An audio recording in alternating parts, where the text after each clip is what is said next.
welcome in. Welcome in, you guys. How are you? How's it going? I hope y'all are doing well today. Good morning. Yeah, it's nice to see you again, too. Welcome in, everybody. Let's see who all we got here. First was taken by Leonix. Oh my goodness. Thank you so much, Leonix, for being my first today. It makes me very, very happy that you could be my first. Also, hi, Jacob on YouTube. Good morning from Florida. Oh my gosh. Same time zone. It was me. Yeah, you snagged it, Leonix.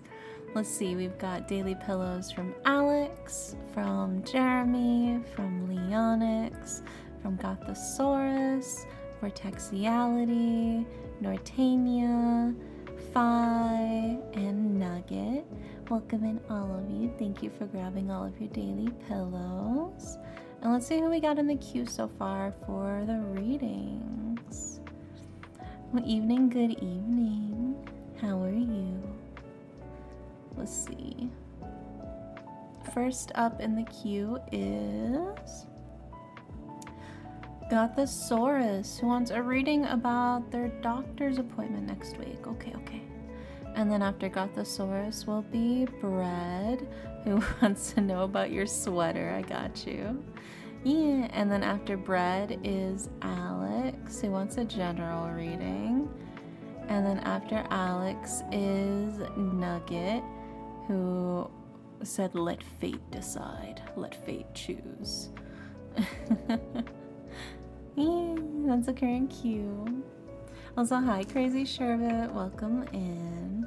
But yeah, let's go ahead and we'll start with the first reading, which is for Gothosaurus. But yeah, how are you guys? How have you been? I hope y'all have been doing good. Been chilling, hopefully. I've been on that art grind set. I've been just hammering through my commissions, trying to get them all done. Because there's some projects and stuff I want to work on too. So I'm like, as soon as I get these over with, then I can start working on my own personal stuff, which has been extra motivating for me. I was like up super late last night / early morning, finishing up some line art for something. I was like, okay, I'm just gonna finish this and I'm gonna go to sleep and I'll work on the rest of it later. And then I'm like finally finished the line art for it and I passed out afterwards. I fell asleep. I passed out. I was honk, shoot, meing away. But that's the best feeling though, when you're like so fucking exhausted and you finally just get to lay in bed and then you wake up like 12 hours later. I love honk, shoo, me. True. Who doesn't though? But it is very satisfying, I think, when you finally do fall asleep after you're like actually just fully and utterly exhausted. It is very satisfying.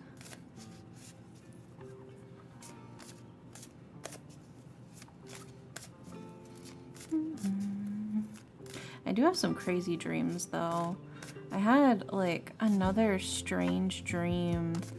It wasn't last night, but it was the night before last night. I had a dream that like the apocalypse had happened, but the apocalypse was represented by like these like individual monstrous humanoid creatures that were basically on each continent of the globe, wreaking havoc and like causing chaos and that sort of stuff, right? And so for us, we had two because North America is so huge, right? So there was like these twin girl looking things, right? And one of them could shoot like blades of water out of her mouth that would just like completely shred whatever the blades touched.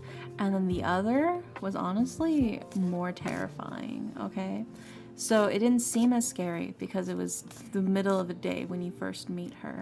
So the sun is high up in the sky. And her power is that if her shadow touches you, you basically disintegrate and melt into her shadow, right? which doesn't seem as scary at noon because, you know, shadows are much shorter at noon when the sun is directly above you. But then we kept running away from her as she kept trying to reach her shadow out to catch us. And then it started slowly, the sun started sinking and her shadow started getting longer and longer as we started running away. And then right before her shadow was about to touch me, I woke up. And that was my dream. Also, hi, Star. Thank you so much. Thank you so much for the resub for 3 months. Thank you, thank you. I appreciate it. Wait, Indy, I'm back. Welcome back, Nugget. Hope you've been able to get some rest, take care of yourself, all that good stuff. I know from what you were telling me, things were, you know, hectic to you know, say the least. I hope you've been able to at least relax and unwind in some ways, you know?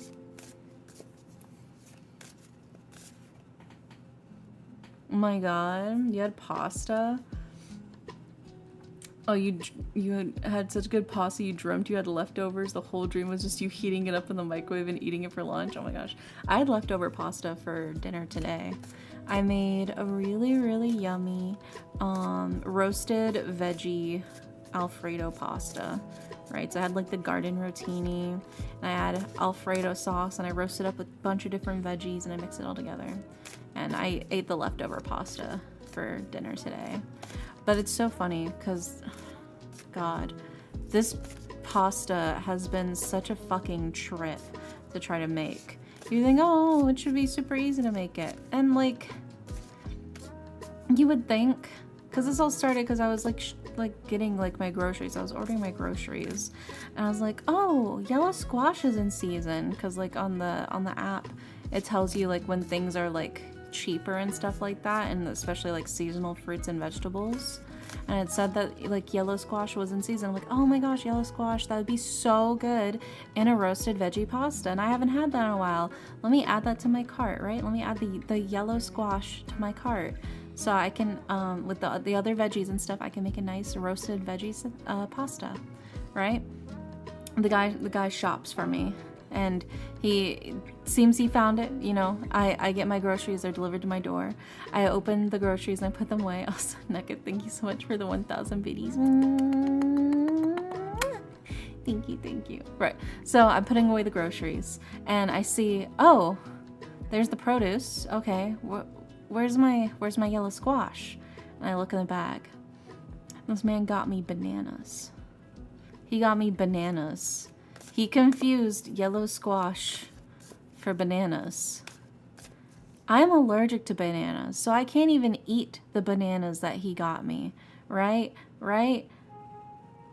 So I literally can't do anything for these bananas. How do you just, I know. Also, oh my gosh, Star, thank you so much for the gift sub to Silver Phoenix. Thank you. But this is not all. This is only the beginning of my arc, right? Only the beginning. So I'm like, damn, well, that kind of sucks. I don't know what I'm going to do. But I managed to get my refund through the store thing for my squash, which it was only like $2 of a refund because it was just for that. But anyways, so I asked my roommate, I'm like, hey, are you going to like Walmart? Because he likes to walk to Walmart to like grab like stuff every now and then. And we had like most of the ingredients for burgers, and I was like, can you just pick up like the last of the ingredients we need and I'll make us burgers tonight for dinner, right? And he was like, yeah, sure. I'm like, oh, also, could you grab me some yellow squash? Because he bore witness to the whole yellow squash banana incident of 2025, right? And so he's well aware of just my sheer confusion of all of this that has happened to me. He bore witness to my scenario, right? And he's like, yeah, I can pick up some yellow squash for you. I'm like, cool. So he gets back, he has the ingredients. I make the burgers for us. I don't think about the squash, but I saw he grabbed some squash and it was on the counter, right? And so the next day, after that, I'm like, okay, let's make the veggie pasta today. And I go and I pick up the squash because it's like wrapped in like plastic wrap. He got like organic squash or something. I don't know, fancy squash. I look in the shrink plastic wrapped container that had the organic squash. They were moldy. Brother, they had mold all over them. And I was like, I can't. What does it take for a fella to get some yellow squash around here? A day? Well, I didn't look too closely at them, so whenever he first got them, because I kind of just assumed he would look to make sure that they weren't moldy when he bought them, you know? I just saw like a glance, I was like, oh yeah, that's yellow squash, whenever he was like showing to me that he got it and you like put it on the counter, and I didn't think too much about it. So the next day, you know, but there was way more mold on there than if it had just grown in one singular day. I'm pretty sure it was moldy when he bought it. But yeah, the universe did not fucking want me to have yellow squash, apparently. So, it sucks. Meanwhile, your boy over here who is meticulous when he shops, you'd be surprised how many people do not like look at the produce when they're picking it out. That like drives me low-key like a little bit insane, because I used to do grocery shopping for people. Back when I worked at the grocery store, we had like the online pickup order, so I would do all of the shopping for customers for the online pickup. They would come to the store and pick it up, right? So I would always like check and make sure that like all of the produce I picked for them was good, that, you know, nothing looked gross or weird or had mold on it. That is apparently not the case for a lot of Instacart shoppers, man. That is, well, I won't say a lot, but there's definitely been instances with Instacart shoppers. I'm like, did you even look at what you just grabbed from me? Like especially if I'm getting like strawberries or blueberries or something. Half the time they'll have fucking mold on them. Like, are you purposely picking the moldy strawberries? Are you purposely picking the moldy blueberries? Like, what the fuck is this? It's crazy. It's crazy. I don't know. But I just ended up throwing away the yellow squash for the veggie pasta and just making veggie pasta without it. Also, oh my god, Nordy, what the fuck? Thank you for the 5 gift subs.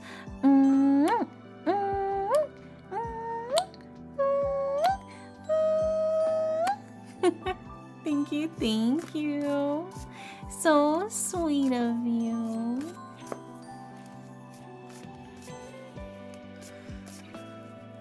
If I'm gonna be on the board, I want an even number. Oh my gosh. Thank you for the 5 biddies, Nugget. Yeah, look at you guys go. Oh my gosh. And now I got the source. You can get a oracle card with your reading. Let's go. Thanks for the 1 year badge. Oh shit, let's go. 1 year, 1 year. It's crazy to think. Was it good news? Oh, what's the good news?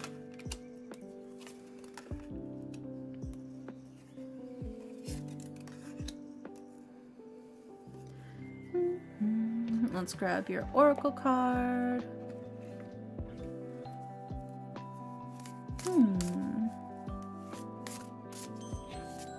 Also, oh my gosh, Steph! Holy shit, OG casually popping in chat right now. Thank you so much, Steph, for the 37 months. Holy shit. Holy cow. 3 years. Over 3 years. I've successfully unfucked my OBS. Let's go. So gonna put the overlays and transitions together. Yeah. I'm glad you got your OBS back together. Yeah, OBS, it's very easy, I think, to fuck things over if you're not careful. Oh my god, what is with you guys today? Where is all this coming from? Thank you for the 400 biddies, Star.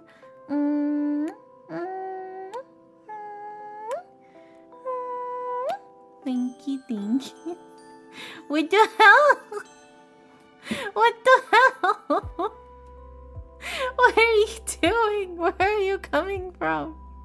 Thank you, Mita, for the resub as well. For 1 whole year. Oh my god, it's been a whole year, Mita. That's insane. Thank you, thank you. You will never escape India. Oh my god, India. Let us love you. I'm just confused. Is it my birthday and like nobody told me or something? What's going on? I feel showered in love in a way I was not expecting today. I mean, I'm not mad about it. I'm just like, where is this coming from, you know? Did you guys cheat on me or something? Is this your equivalent of buying me flowers after you cheated on me with your secretary?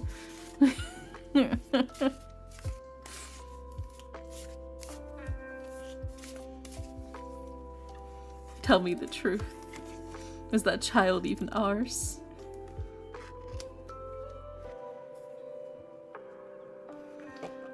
We also ordered a whole new desk, L-shaped, bigger with outlets and built-in shelf and LED lights. Ooh. You're not my first EP twink, but you're my favorite. It's very funny that you keep calling me a twink. I would say I am not a twink. I would say I'm closer to like, maybe like a twunk. I feel like I've got the muscle definition on my arms that I could qualify for a twunk. But also I just don't really see myself as a twink out of all of them. I feel like out of anything, I see myself more as like an ikemen, you know? You're the first twunk then. Also, hi Misamo-chan, welcome in, welcome in. Yeah, I'm just an ikemen, man. Alright, let's put these up on the screen for you, Gothosaurus, for your health rating. Yeah, how are you, Misama?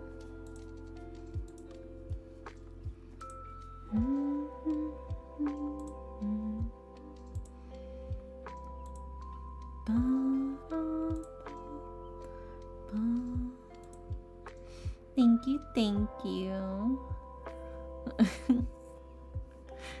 Oh my gosh. Sounds like the Always Sunny combo where they try to explain to Frank what a twink is. Yeah, there's twink, which is like your classic like younger looking, very like cute man, right? Usually not super defined in terms of musculature, and usually pretty bare, right? Then you have twunk, which is in between a twink and a hunk, right? Hunks tend to be more muscular, tend to be a little bit more shredded, but also usually tend to be hairless. Not necessarily, but they tend to be, right? This is for the distinctions. Then you have an otter, right? Which is a twink but hairy, right? A hairy twink would be like an otter. They also can have like a little bit more muscle definition, right? But that is like sort of the key features of them, right? And then you have the bear, which is big hairy man. I am not a bear, but I love bears. They're cozier to snuggle with. Came for the relaxation vibe, stay for the combo. Let's go. You know it, baby. You know it. Now we wait and see if anyone gets my 200 IQ reference. Oh my gosh. Wait. Twink, twonk, twunk. Oh my god. Also, hi, Gabby. Welcome in. I feel like I do vaguely understand that. But I think I'm kind of thinking in like the Vini Vidi Vici. I don't think that's kind of what you were going for though, but that's what I think.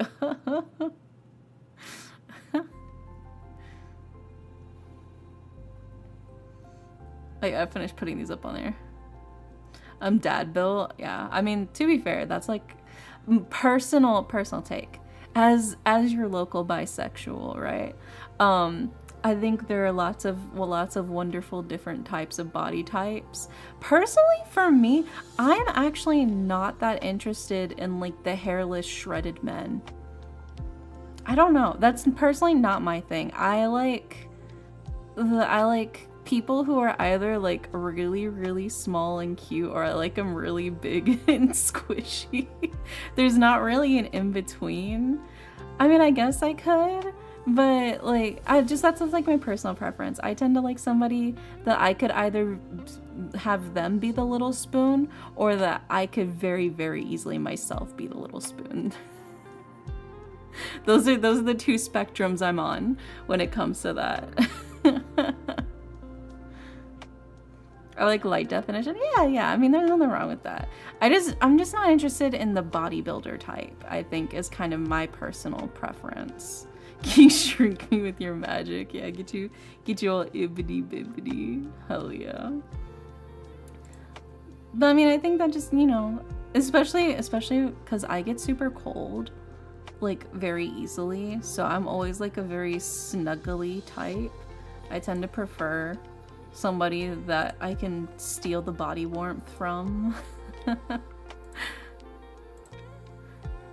Big spoon or little spoon? I usually, in most of my relationships, I've usually been the big spoon. That is my personal preference, I think, usually. I think it's like being a little spoon on occasion. Sometimes I am like, I want to be the little spoon today. But I think like maybe 80% of the time, I'm usually the big spoon. But it's actually very funny. Previous partners have told me whenever like I'm like sleeping, right? Because we you sleep in like the spooning position or whatever. My previous partners are like, yeah, your hands kind of like kept slipping lower and lower while we were asleep, but I knew you weren't trying to do anything because I could hear you snoring. I'm like, I'm sorry. My hands have a mind of their own, I guess. And just slowly sinking further. I'm like, whoops. Not my control. I was asleep. Like, I swear. They're like, yeah, I know. I heard you snoring in my ear. I'm like, okay. Well, I've cleared myself at least. It's not intentionally trying to slide lower. I'm not trying to start nothing. I'm just cozy as hell. It's a good spot to put your hand. It's a good hand rest. All right? It's a good hand rest. Stop. You violated the law. Return the warmth or serve your sentence. Likeliest story? It's true. It's true. I don't know. I'm very touchy-feely. And it's nice to snuggle. That's one of my favorite activities. And usually, I mean, like, biologically speaking, it is warmer down there. There's a lot of blood flow that happens down there, so it just makes it, yeah.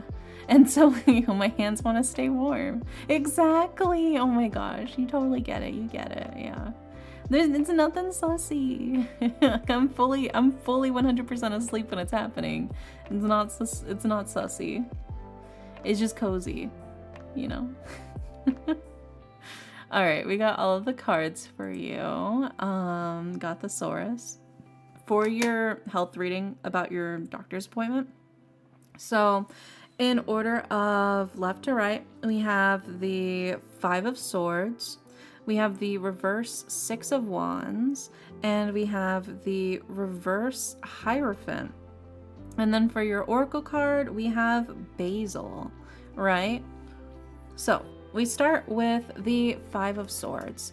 The Five of Swords is a card of like irritation, recklessness, kind of pushing people away. It is this sort of like disdain and cruelty, but also like it's trying to protect you, right? You can think of it as like a card of like inflammation. The inflammation happens as like a symptom of your body trying to repair itself and trying to heal, right? Which I think is something to sort of keep in the back of our mind as well. As we move on to the reverse Six of Wands, which is kind of like an animal being cornered almost. It's this sense of fear of being backed against the wall and, trying to figure out what's going on. It's also kind of like a card of like a false sense of security as well. And then we also have the reverse Hierophant card, which is a really interesting one to get here, I think, because normally the Hierophant is like, listen to like the leaders, the people who have more experience and knowledge. And it's reversed. It's kind of like, don't blindly trust, don't blindly follow, like whatever orders are given to you. To me, this sounds like maybe the doctor's initially going to say that they couldn't find anything wrong, but it feels like you kind of know that there is something there, and it would be good for you to be very direct in asking questions, to be very direct in trying to get acknowledgement, especially if you're trying to like seek, you know, professional help for like some sort of chronic illness or something that you have, that you feel like you have going on, something that's been really bothering you a lot. I think it's really good to make yourself vocal and voice yourself, because sometimes some doctors don't, if they don't initially know what it is, they kind of just go, oh, well, it's probably nothing. I mean, especially if you're like a woman. God, the amount of times I've just heard a doctor go, well, it's probably, you know, well, I didn't see nothing. It's probably nothing. I remember one time I had to go to like the fucking ER because I had like such severe back pain that like literally moving at all made so much pain that I froze up and I would just cry, right? Like that's how much pain I was in. Like on the pain scale, that is the 10. That is the most pain I think I'd ever felt. And so I get rushed to the ER and the doctors like take like an x-ray and stuff and they go, and he goes, well, didn't see nothing. And then he kind of just goes, anyways, bye. And just like makes me leave. That's it. Like that's all he did for me.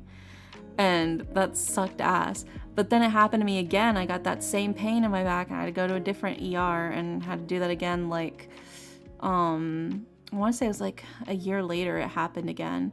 So I went to the ER and this time finally the new doctor sees and she goes, oh yeah, it seems to have been like some sort of sprain in like the pulling your muscles like really badly in your lower back. That's causing like this issue for you. So like here's what we can do. Here's some muscle relaxers that can help like relax it, and here's like things you can do to help mitigate it, and here's what you can do in the future to prevent it. Because this happened to me like 3 years in a row. Like every year for 3 years I would have to go to the ER because of this back pain. And I finally met that lady and she was like, yeah, here's what it is. Here's how you can fix it. I have not had to go back there to the ER for my back pain since then, for like multiple years afterwards. Sometimes you have to be direct and bold with the doctors. Like, you need to find what the fuck is wrong with me. Like, you need to find what the fuck is wrong with me. If you feel like you need to take tests, then you need to tell the doctor, I want you to take tests, right? I want you to test for that. And if the doctor says, well, we don't really think that's probably super necessary, you can be like, okay, well, can you note that in my chart that you didn't want to do the test? Usually if you tell them that, they'll try and do the test then, because it looks bad on them if something happens and it's noted in your chart that they refuse to do the test for you for something. It's not a good look on them. So usually they're like finally buckle down. But I think you just had to be very resolute in trying to search for the answers that you're looking for in terms of your health. To me, it feels like there's a lot of pain and a lot of fear kind of going on. And the best thing you can do, I think, is to just try to be vocal and ask questions. And because, I mean, that's the doctor's job, is to answer your questions about your health. So if you have questions about things and you want to know more about things, I think you just have to not be afraid to ask the doctor and get all the clarification you can and ask about what you can and stand your ground, because it's your body at the end of the day, you know? You got to represent yourself. I believe in you. And then for your oracle card as well, we have Basil, which is prosperity and luck and love. But I think that's the key thing here is it feels like things are going to be okay, right? This feels like a bit of a reassurance card for you. Got the Source kind of saying like, just stand your ground, you know, hold strong to your voice and things will work out. Things will be okay. So don't stress too much and get the answers that you're looking for, you know? But I hope things go smoothly with the doctor. You know, feel free to state your opinions and to state what you think and to state what you feel. And I think that'll go a really long way in helping you. But yeah, fingers crossed. Also, Kitty Kai, thank you so much for the raid. Welcome in, Raiders. How are you? Oh my god, you were playing Placid Plastic Duck Simulator? Oh my gosh.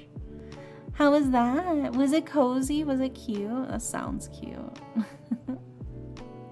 Next up, we've got Bread. And Bread asks, will I ever finish this fucking sweater?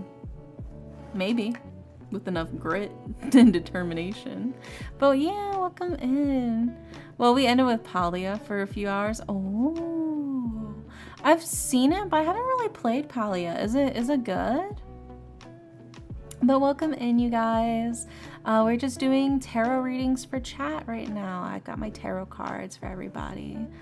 But did ducks between that and Tinkerlands. Yeah, duckies. Yeah, hi, I'm Indy Dere. I am an insomniac, sleep magician. I do ASMR, tarot, and visual novels, and other stuff too. I meant like, will I finish with a deadline? You have a deadline? What deadline do you have for yourself for this sweater? Winter ain't for like another 6 months, brother. You got time. You gonna wear it in the summer? Yeah, they even made hella cool art like my profile pic. Yeah.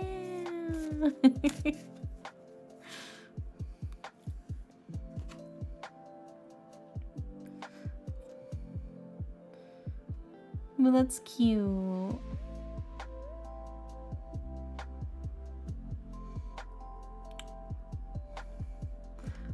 Where art thou's visual novels? Well, we're actually playing a visual novel tomorrow. Why the fuck did my camera just disconnect? Hold on. Just tell me, yeah, it's disconnected now. What, brother? What? Connect? Hello? Are we good now? I think it's good now. Okay. But yeah, we're playing a visual novel tomorrow. Actually, we're playing Yuri cruise ship visual novel. We're seducing beautiful women on international waters, and I'm fucking hyped, brother. I'm ready for it. Why is this so broken, dude? Holy shit. Hello?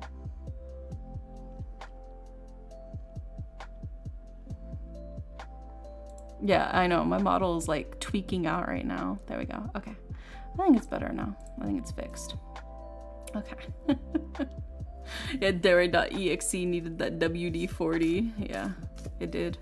Snap out of it, baby. Come on. Come back to me. It's all better now, I think. Hopefully it doesn't fuck up again, but it is what it is.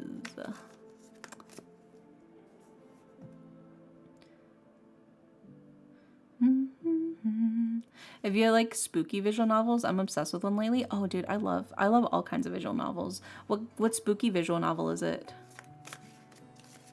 I really do love that Thou desireth thy hand in marriage game you played. Oh yeah, Love Curse. Dude, yeah, Love Curse was so good. I absolutely love Curse. I need to finish all of the roots. I got like most of the roots done. I just have like a couple left that I need to finish to round everything off. So I'm pretty hyped for that.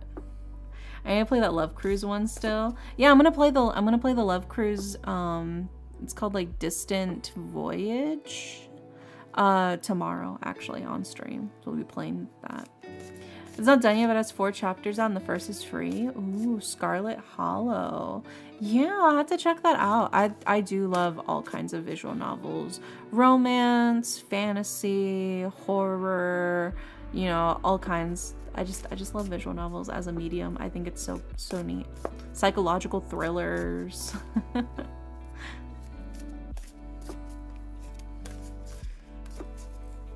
Can't go wrong with Deathmark. Ooh.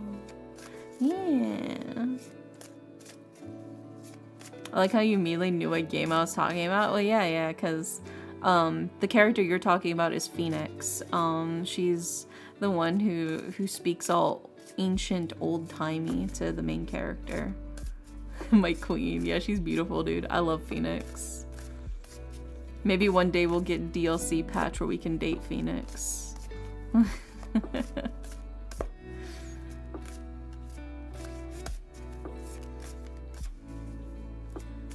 Damn, your reading's ending. My team captain and one of our best players is leaving the team in the middle of the season. I'm blaming the reading. Oh no, Guiar. I'm so sorry to hear that. It's not my fault though. I swear it's not my fault. But that is crazy, dude. I feel like you just gotta pack it up, man. You gotta pick a new team. You gotta pick a new team to start cheering for at this point. But you know, your loyalty is powerful and I'm sure they respect it. Nah. Also, thank you for the lurk, Kai. Yeah, feel free to do what you gotta do for yourself. Thank you again for the raid and the lurk. Alright, let's see what we got for you, bread.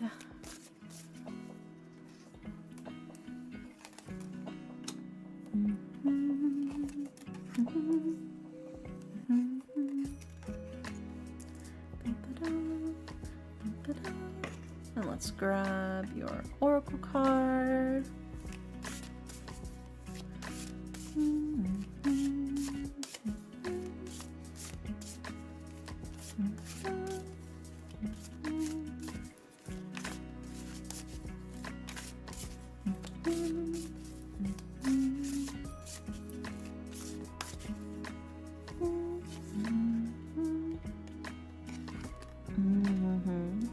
Very fitting, very fitting. Oh yeah, we gotta grab your Yu-Gi-Oh card too. I forgot that Nugget got everybody Yu-Gi-Oh cards as well. Also, hi Sammy, welcome in. I may try to learn to do tarot with just Yu-Gi-Oh cards. I mean, the key thing is just, I think symbolism. Understanding symbolism in the cards that you use and associating those different meanings with intuitive gut feelings is the best way to do it. Because you could do it with Yu-Gi-Oh cards, you could do it with Magic the Gathering cards, you could probably do it with fucking Pokemon cards or whatever. But what matters is the symbolism in the cards. And I think Yu-Gi-Oh cards, the art on them, it has really great symbolism that you can sort of draw off of, right? Sometimes I also draw off of like the actual definitions, like the meanings of like the cards, like what they actually do. But I think that is sort of the key thing. If you are looking to do like oracle reading style, like tarot cards with non-conventional cards, it really is just a matter of trusting like your instincts, as well as finding that symbolism that sort of pops out at you in relation to it. I think the art for Magic the Gathering would be a challenge. I don't know. I think it depends. But it really is. You could even just gather it from the actual, like, the card descriptions. But Yu-Gi-Oh cards are really good because they do have a lot of really great art symbolism that I think you can draw from, which is why I do actually like using the Yu-Gi-Oh cards.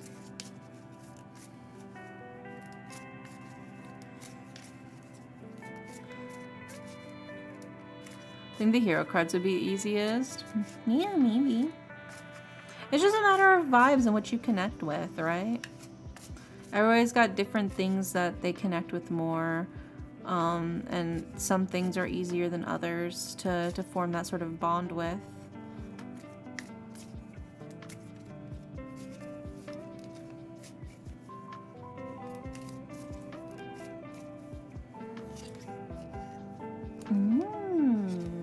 Okay. We've got all of the cards for you, Bread. So let's put them up on the screen.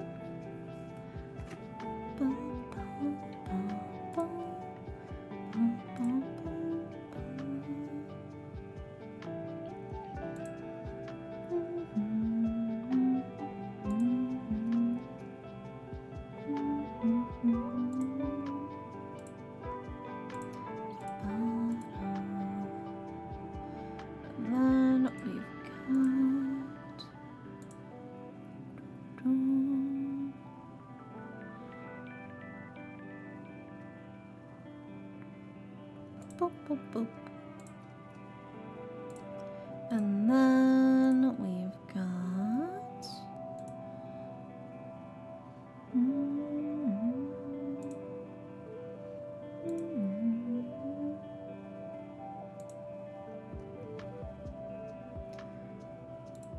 There we go. Alrighty. So, we've got all of the cards for you, Brad, for your for your reading about will you ever finish this fucking sweater, right? So, we start in order of left to right. We have the Page of Coins, we have the Queen of Wands, and we have the Nine of Wands. And then for your Oracle card, we have Mint. And then for your Yu-Gi-Oh card, we had the Blue Eyes White Dragon. So, let's go ahead and start breaking these down for you and what they mean, starting with the Page of Coins, right? The Page of Coins is somebody who's very young, very innocent, but also somebody who's sort of just enjoying the simplicity of things, right? They're not trying to overcomplicate everything, right? You can see here with the daisies, that sort of childish, simplistic innocence going on there. I think you just got to redirect your focus to the fun parts of making the sweater, right? Enjoying sort of like the process of everything and find that stability in the actual crafting portion of it, right? Rather than kind of just slogging through it. Also, hi, White Blaze, welcome in. We also followed up as well with the Queen of Wands, and the Queen of Wands is passionate, very fiery, right? Very much a leader, very warm. But it's also a card of creative opportunities. And I think the key thing there is, you know, what is driving you? What is giving you your fire in terms of making the sweater? What are you so excited for about the sweater that's pushing you to keep going forward, right? And I think once you find and sort of reignite your passion for what it's going to be and enjoy the simplicity of making it, it's going to be a lot easier for you to follow through and actually kind of hunker down on it. And then also sort of tying that in as well with the Nine of Wands, which is again fire. So again, passions, which is a card of strength and reserve and biding your time to ensure success. This is basically saying it is not about the destination. It is about the journey. You gotta refocus your frame of reference on the journey of making the sweater. When you focus too much on, I just want to be done with this, I just want it to be over with, I just want it to be finished, you're stressing yourself out and you're not having as much fun as you could be. So it feels like the cards are very much telling you, like, you just gotta chillax. You just gotta enjoy the ride, right? Of, like, you said you're like knitting. Yeah, you just gotta enjoy the ride. Also, Seth, thank you so much for 8 months. Oh my god, we almost have a stream baby together. Let's go. 1 more month. Thank you. Welcome in. But I think, yeah, it is very much the cards kind of saying, like, you gotta enjoy the ride. Rather than stressing about getting to your destination, sometimes you just gotta look out outside at the scenery and be like, oh, you know, it's pretty nice outside, actually. And then we followed up as well with your Oracle card, which is Mint, which is a card of abundance, persistence, and proliferation, right? So again, it is this sense of, like, sometimes you just gotta keep pushing, you just gotta keep trucking, you just gotta keep fucking, you know? Step by step, a bit at a time, and just keep moving forward. You just keep moving forward and try and enjoy the direction you're going in. And it feels like you will be fulfilled. You will, you know, manage to finish it, because we do have the Blue Eyes White Dragon, right? The legendary dragon is a powerful engine of destruction. Virtually invincible, very few have faced this awesome creature and lived to tell the tale, right? I think it really is a good chance, a good opportunity to really just enjoy the craft for what it is. And then when you finally finish the sweater, it'll be even more satisfying, and you'll be, you know, you'll feel that full dopamine reward of all of the memories and all the hard work you put into actually crafting the sweater. So it feels very much like the cards are like, just gotta chillax, just gotta breathe, enjoy the ride of making the sweater, And bit by bit, you'll keep going, you'll keep making progress, and you will be done. So, baby steps.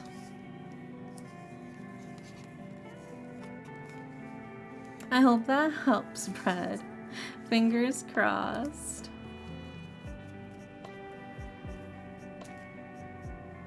Sometimes you can't just rush art. You just gotta go little bits at a time.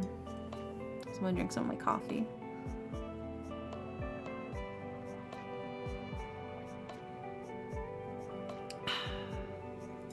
Yummy. I got my caramel oat milk creamer in there. It's so good, dude. It hits the spot. Alrighty. Next up, we've got Alex, who wants a general reading. I'm gonna explode you, Brett. Oh my god, like kablooey? Oh no, I've been trying to finish this since January. Well, I mean, knitting takes a long time. You are knitting, right? Is it knitting or is it crocheting? I think it's knitting. Is it? Or is it crocheting? What are you doing over there? What textile, which craftery? It's crochet? Okay, okay. Well, it takes a while. You know, my mom said that she was gonna crochet me a sweater, and that was like 8 years ago. She bought the yarn. She has the hooks. Have I ever seen the sweater? Have I ever seen even a work in progress of the sweater? No? Does my mom keep telling me she's gonna make me the sweater? Yes. Sometimes you just gotta go a bit at a time. You'd be surprised how many people don't even start their projects, much less finish them. Me with the subtle call out to my mom. Been waiting for that sweater for like 8 years, bro. I made a whole ass music video. I wasn't even a VTuber back then, man.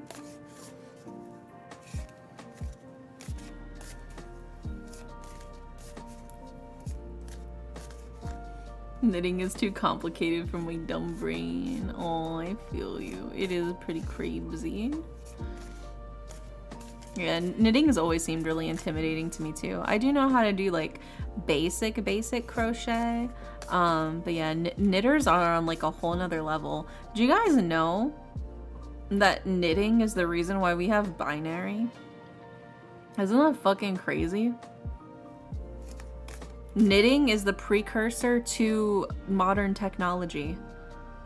Is that not fucking insane? Is that not fucking crazy, dude? I have a diss track on someone like half written. Well, you should finish it. Don't let your hate fade. Reignite your burning passion. And shit all over them. The modern computer would not exist as we currently know it if it weren't for knitting.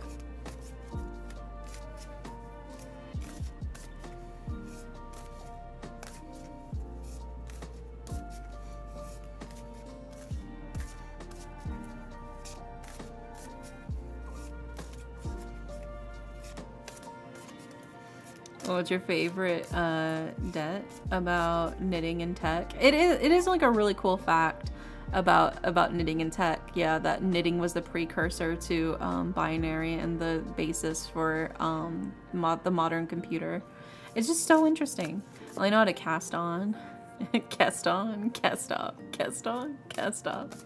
It's like the Karate Kid, it's the knitting kid. But a fun fact though, Bread, crochet actually cannot be replicated via machine. Crochet can only be done with by hand. It's like the way that you actually like weave the needle through like the fabric and stuff is something that can only be done by hand. So actually, oh wait, am I wrong? Fuck, am I getting fact checked live on stream? There's one machine that can do chains. Oh, okay, okay. Well, I guess you don't have to worry about the AI uprising taking over your job. You got way more than that covered, at least. But it's not enough to be commercial. Yeah, yeah. But still, the fact that they struggle to actually mimic that specifically, to mimic crocheting through a machine, is actually really interesting. I need a new mouse. What are you, fucking Jerry? Where's a Tom? Wait, which one's the cat? Which one's out of Tom and Jerry? Which one's Tom and which one's Jerry? I fucking, they don't ever speak. I don't remember their names. Tom, wait, Tom's the cat? Tom's the cat? Okay. Yeah, Tomcat. Oh my god. Oh my god, Tomcat! Oh! Oh my gosh. That's brilliant. That's brilliant, dude. Holy shit. I feel like my mind just opened up to like the nth dimension on that realization.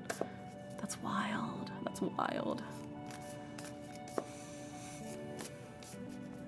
I meant for my computer. Oh, well, I mean, beggars can't be choosers.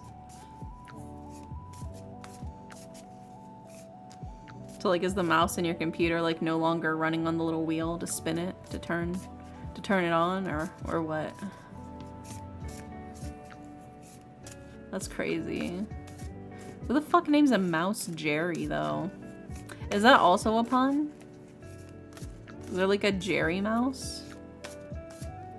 I feel like I gotta Google that. I will in a sec once I pull these cards.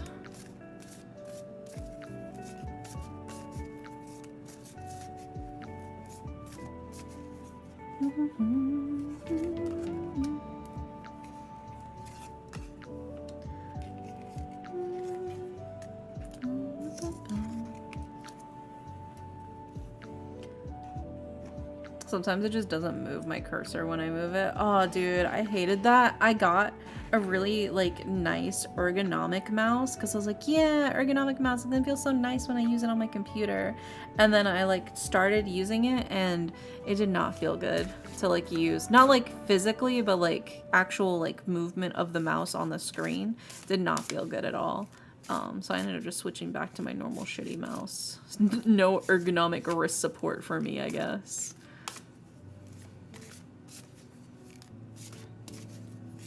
You're so tired. Oh no, you gotta get cozy. Just relax. No stress, no stress. Also, thank you for the hydrate. I will sippy sip. And then we just gotta grab your Yu-Gi-Oh card.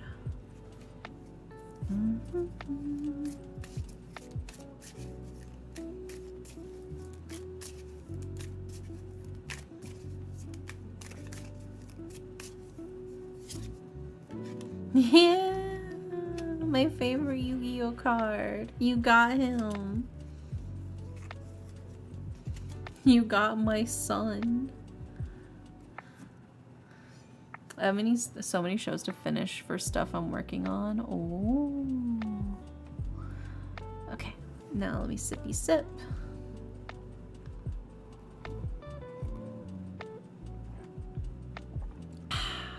Very refreshing. And now let's put these cards up on the screen for you. I really appreciate you spending time with us. You're very talented. Thank you, Jeremy. You're always so sweet. Oh my god. You always shower me with compliments. I feel like my head's gonna explode. It's gonna get so big it's gonna explode. I'm gonna become a narcissist or something.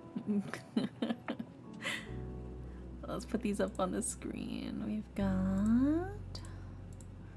There we go. And then... Dun, dun, dun, dun, dun, dun, dun, dun, dun, dun, dun. There we go. All right. We got all of the cards. What's the cue? Alex, we're doing your reading right now. What the fuck you mean, what's the cue? It's you. It's you, bitch. You are the cue.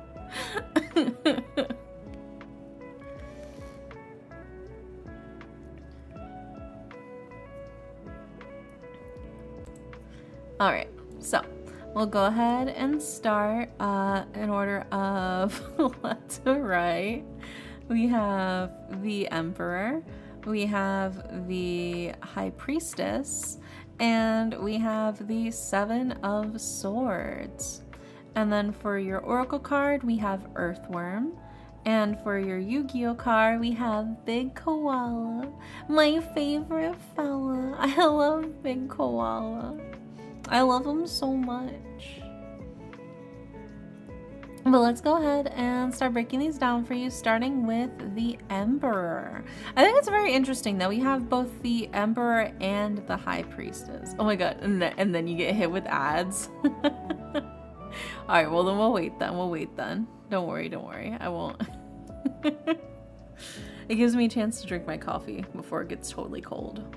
I made some coffee before stream.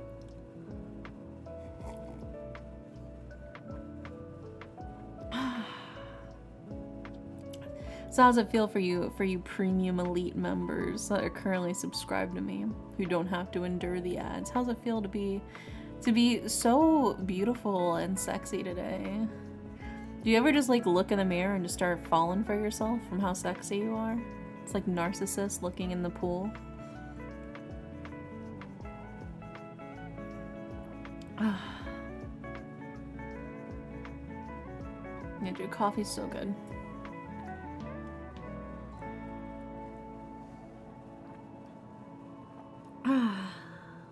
Very yummy. Bread like, is that a yes, or is that like a no, or is that like a maybe so?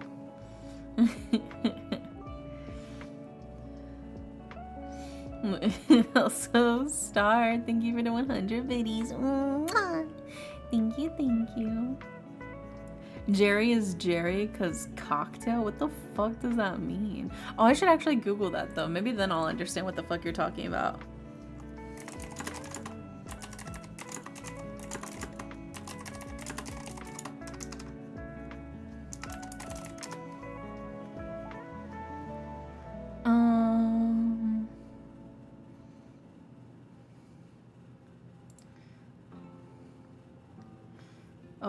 Okay, it's loading.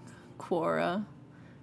And Tom and Jerry, the name of the cat comes from Tomcat, but where does the Jerry come from for the mouse? Does the term Jerry mouse exist? Oh my god, you're just like me, for real. A contest. Animator John Carr won $50, more than $800 in today's cash, for coming up with the monikers Tom and Jerry. Later named after a cocktail. It was a popular boozy Yuletime drink, essentially eggnog with brandy added in alongside the rum. The drink recipe and the name dates back to 1820s. So like Tom and Jerry is a cocktail? Or is it saying that Jerry's a cocktail? Let me just Google Tom and Jerry cocktail.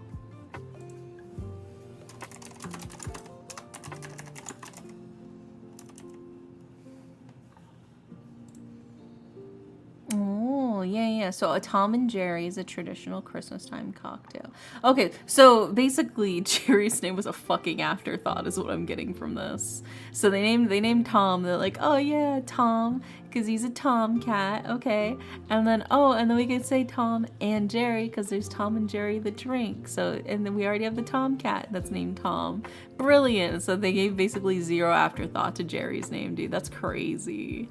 That's crazy. I don't like eggnog. That's crazy.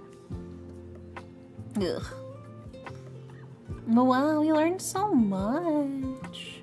So educational. We love it. Also, welcome back from the ads, Alex. Now we can go ahead and start breaking down your reading for you. So, Just to reiterate, in order of left to right for your general reading, Alex, we have the Emperor, we have the High Priestess, and we have the Seven of Swords. And then for your Oracle card, we have Earthworm, and for your Yu-Gi-Oh card, we have Big Koala. So we go ahead and we start with the Emperor, right? The Emperor is somebody who's taking charge, who's leading through their actions, who's setting things up for success, doing their best to pave the path for what they're trying to accomplish for themselves. It's also a card of the positive results of your hard work, right? You put in the time, you put in the effort, and it feels like things will pay off for you, right? That is what the Emperor card is all about.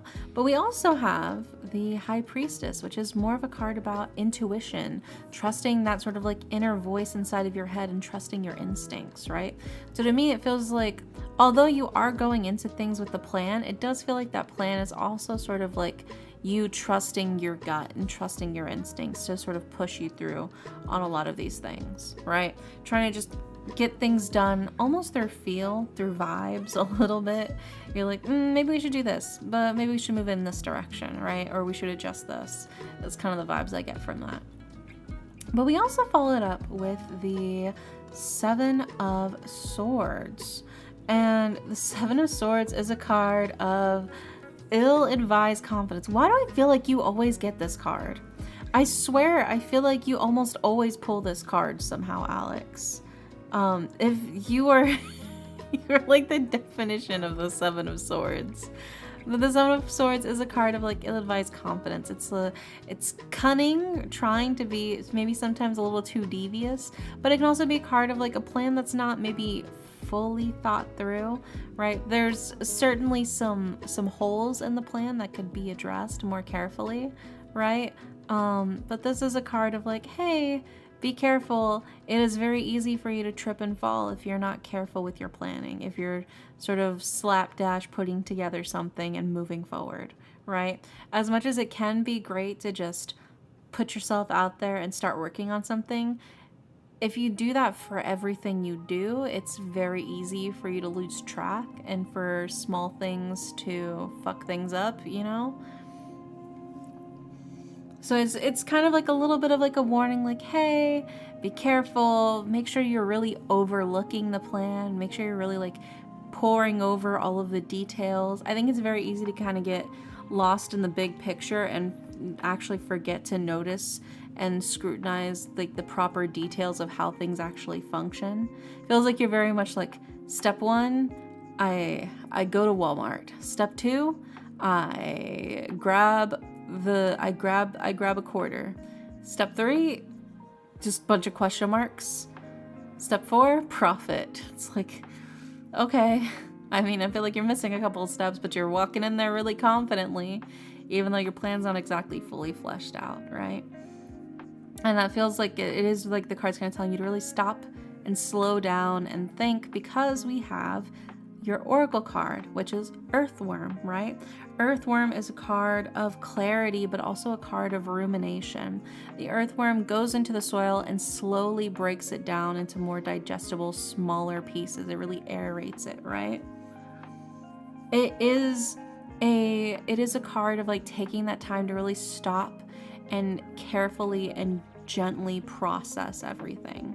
It's great to put yourself out there. It is great to move forward, and it can be really good to sort of trust your instincts to sort of guide you without, you know, going too fixated on a plan. But sometimes you do need a plan. Sometimes you do need to actually scrutinize the details of what you were trying to do, right? You gotta take the time to really sort of slowly chew through things rather than sort of jumping headfirst into a lot of things. And that feels as well sort of complemented by your Yu-Gi-Oh card, which is Big Koala. Would you still do tarot readings for me if I was a worm? Yes, I would.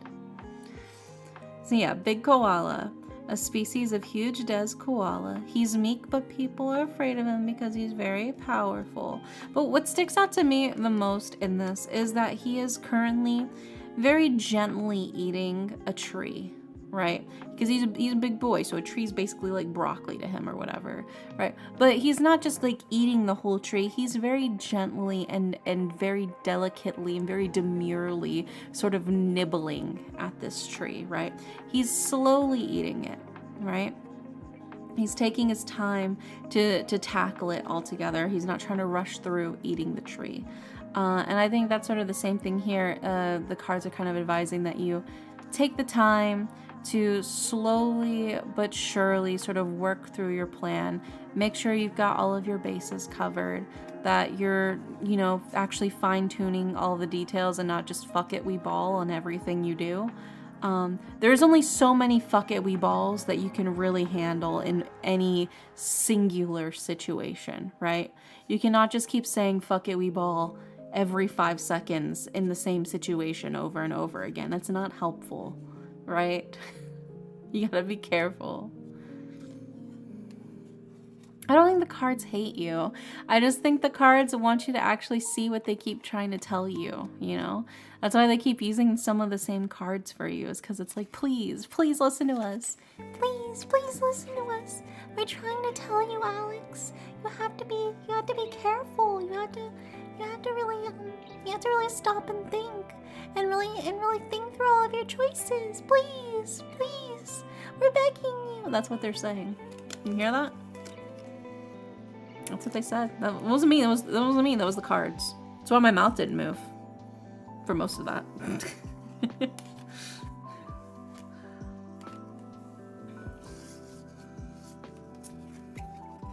You just gotta take your time with things. I'd say try not to just rush through stuff. Take it slow.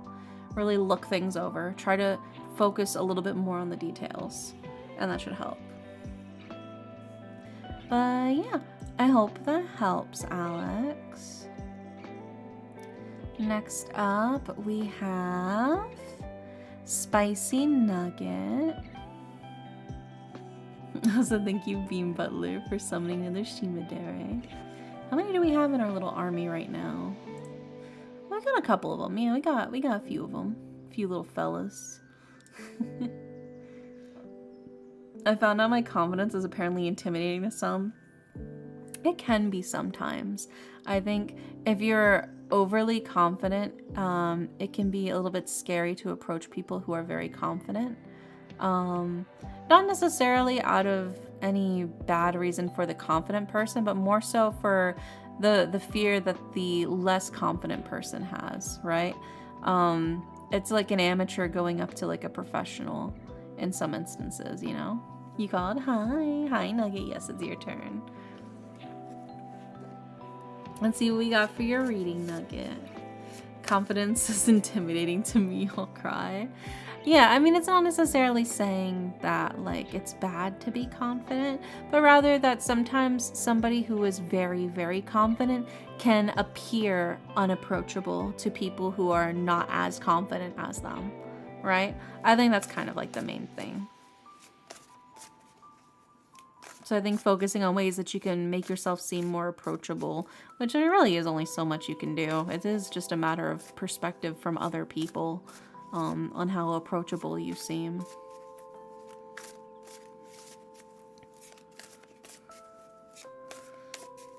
Yeah, let's see what we got for you, Nugget.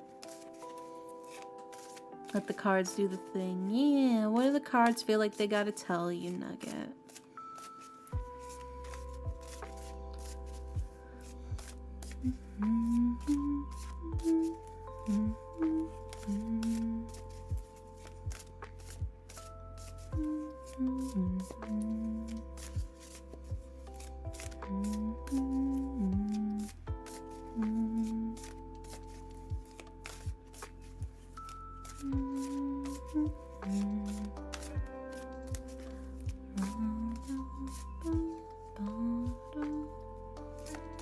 I'm still an insecure bitch. Very little of my confidence is real. Yeah, but they don't know that. But they don't know that it's a facade. When all you see is the outer layer, how do you know it's fake? Right?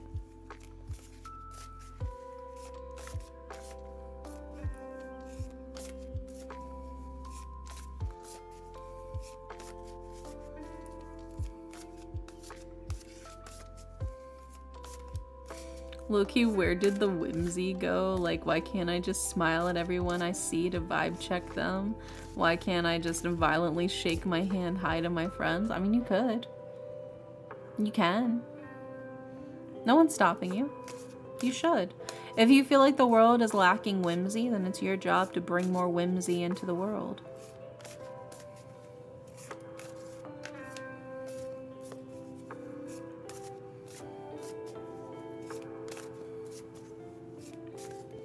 You gotta be the change you want to see in the world, you know?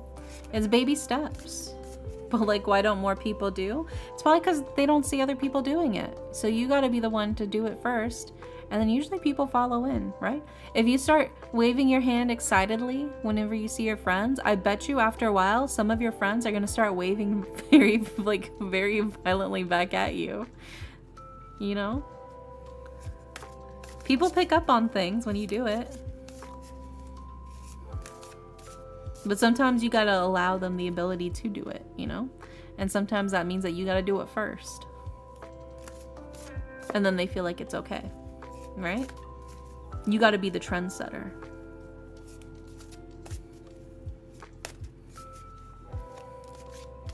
It's like when you kiss the homies, you know? When you kiss the homies goodnight, you give them a little smooch. Somebody had to be the first person to lean in and give them that little forehead homie smooch, right? And then after a while, you know, then the homies are waiting at the door with their foreheads clear, ready for that kissy, you know? But they weren't always lined up at the door waiting for your kissies. You gotta be the change you want to see in the world. And that means you gotta kiss the homies goodnight. I made a ton of progress in therapy the last couple of months, and I'm proud of that. Yeah, that's great. I'm so proud of you. Yeah. You just gotta do baby steps. Working on yourself is a slow but steady progress. So I'm proud of you. Yeah. That is the first step, I think, is just kind of letting it all out, talking to somebody and sort of getting everything situated. It makes it a lot easier for you to sort of come to terms with things and then make further decisions based off of those. It's the building blocks for character growth.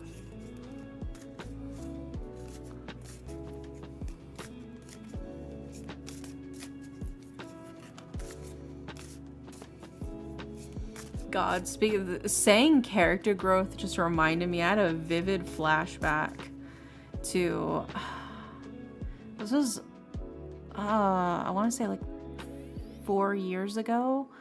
I was in a Discord server for, I don't remember what exactly.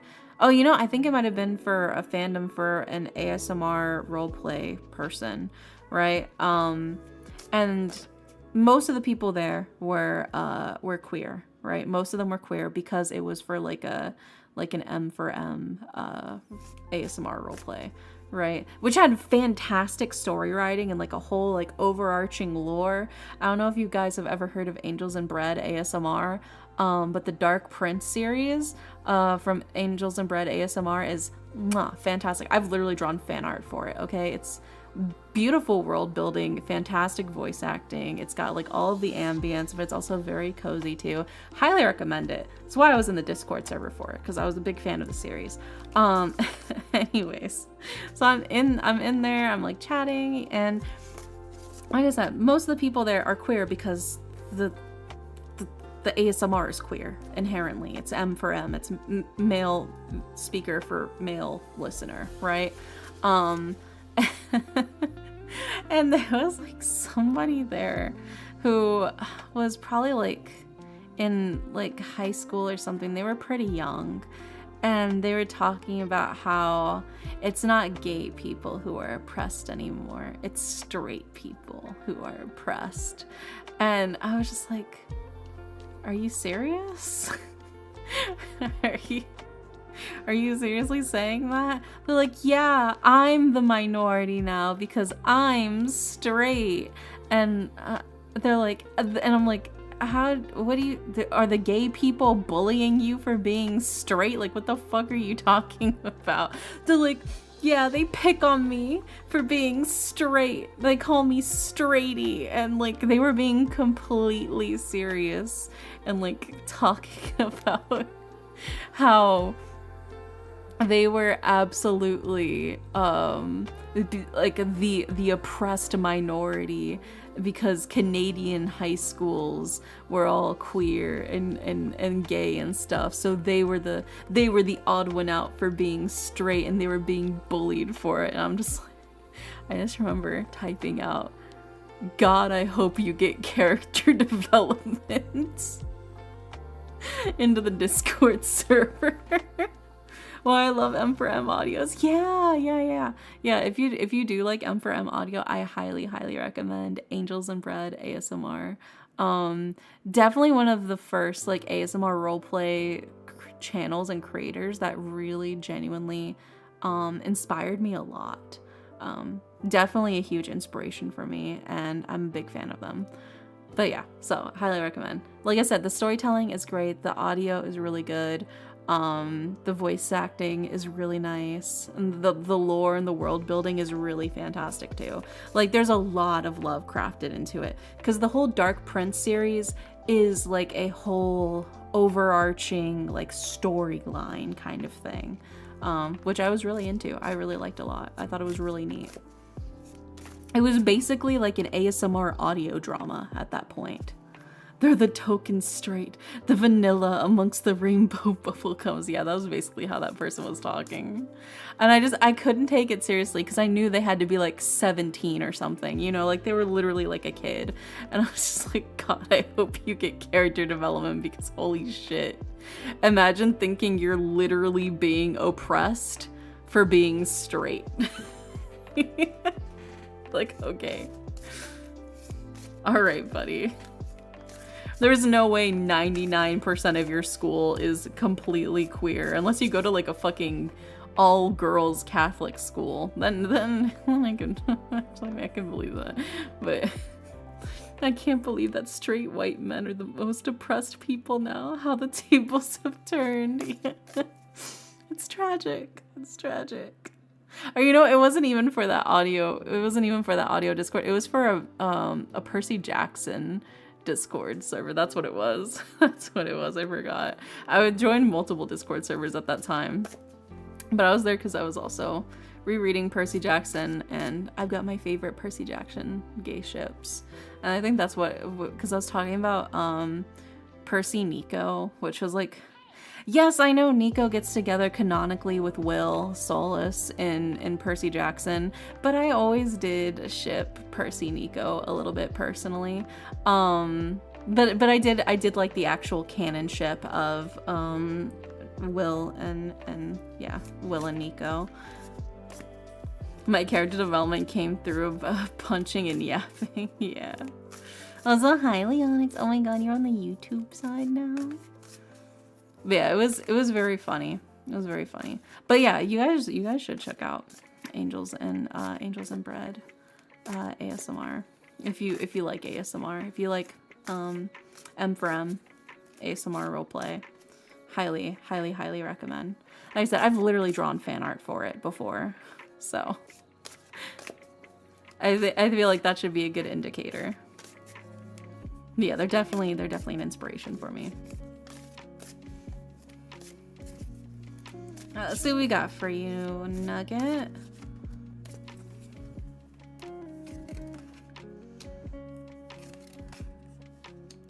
But yeah, I mean, in terms of character development, I also didn't really get my character development until high school as well.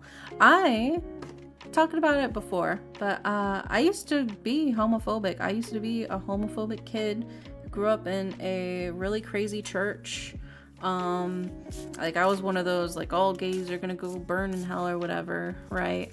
And then, high school, I started meeting more gay people, and I was like, okay, well, you know, oh, gay's fine as long as you don't, you know, shove it in my face or whatever. Oh, gay's fine as long as you don't hit on me, you know? And then, and then I met a girl online, through DeviantArt, actually, and we would role play Hatalia, and we would role play Pandora Hearts. And then because we were both in this like Pandora Hearts Facebook roleplay group, right? So while you were like on how the Facebook roleplay worked is on the actual physical Facebook page, like commenting, statuses, photos, that kind of stuff, all had to be in character, right? But DMs, like the Facebook Messenger, you were allowed to be OOC, right? You could be out of character.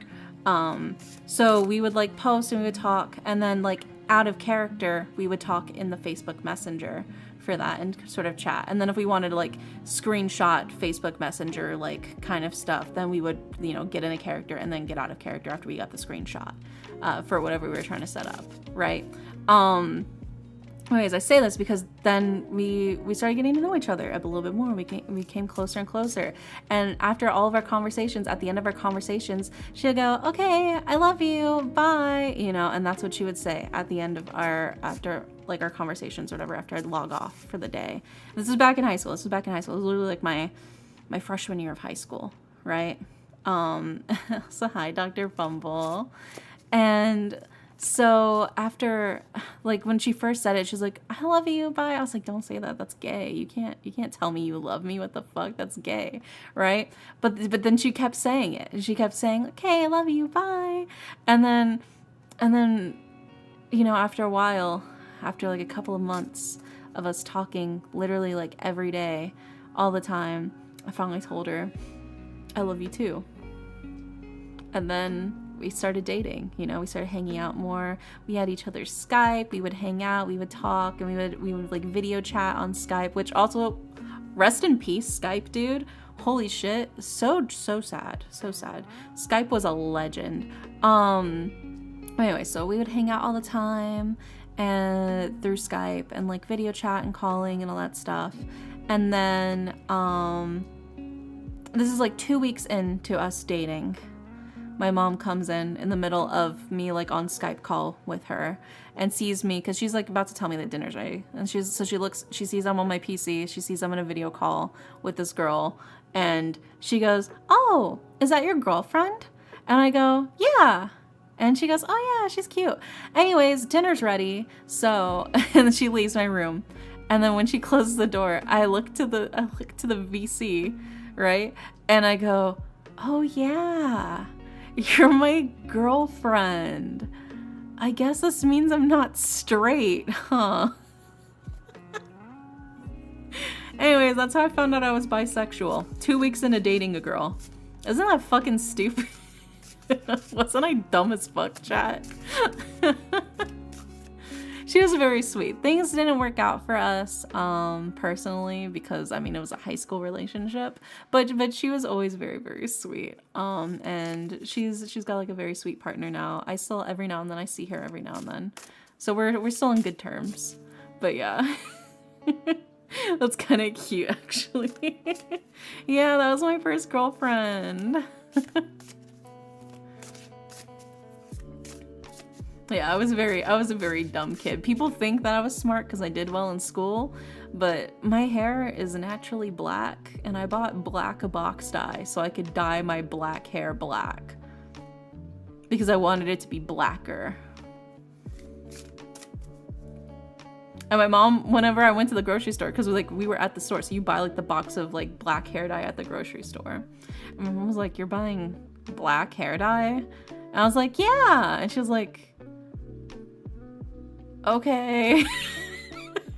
Like, I don't think she even knew what to say to me in response to that. She was like, all right, you can get it, whatever. My hair was one shade blacker, one shade darker after the black box dye. It was basically not noticeable to anybody unless I specifically told them that I dyed it black. So I was a dumb kid. But yeah, then afterwards, then it all clicked. I was like, oh, all these things I was feeling, oh, that was actually my attraction to women. I just didn't know because I was very repressed as a child growing up. I didn't know that that's what that was until I actually had a girlfriend at the time. And then I was like, oh, okay, now I can kind of process all my feelings. So yeah, I had character development in high school. I had a lot of character development in high school. I speed ran my character development. I was on good terms with my first boyfriend until I had one of my trademark, I had a tragedy, back off or fuck off crash outs last year. Oof. It can be tough. I think it can be really tough. You were, but we love you anyway. Thanks, Leonix. I'm glad to hear. Glad to hear it. Yeah, it is very funny. There are definitely some relationships that I've had in the past, with girlfriends and boyfriends that you know didn't work out, but like we still stayed friends.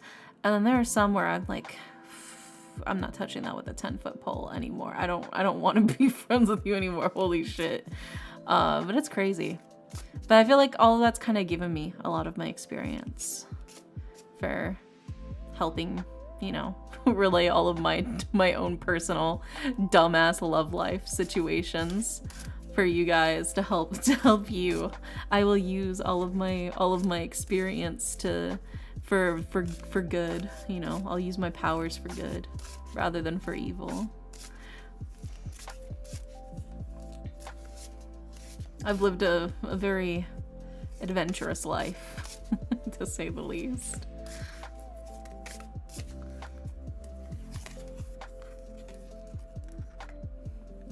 Alright, and then we gotta grab your Yu-Gi-Oh cards as well. Nugget. So let's shuffle and see what we got for you.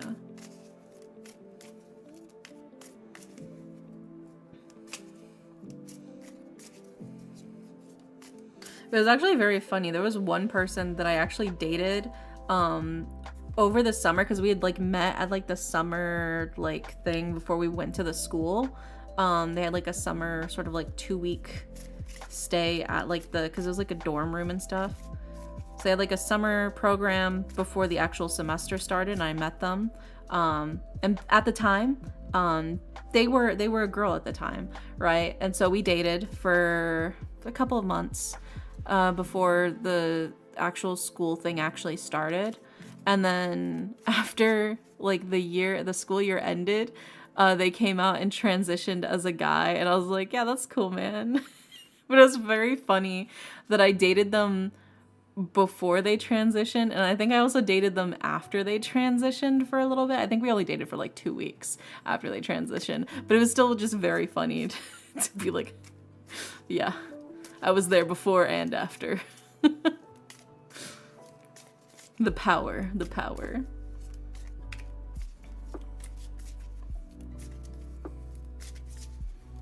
Yeah.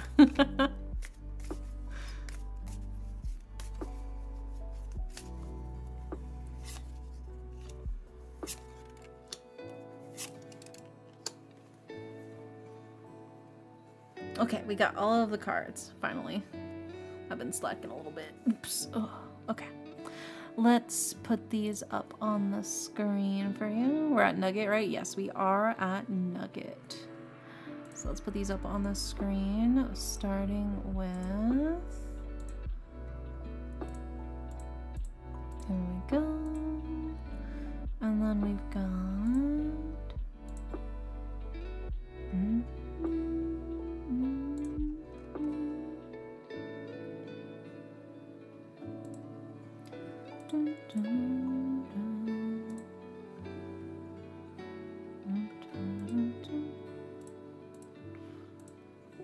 Oops, wrong one. I meant that one. There we go. Okay.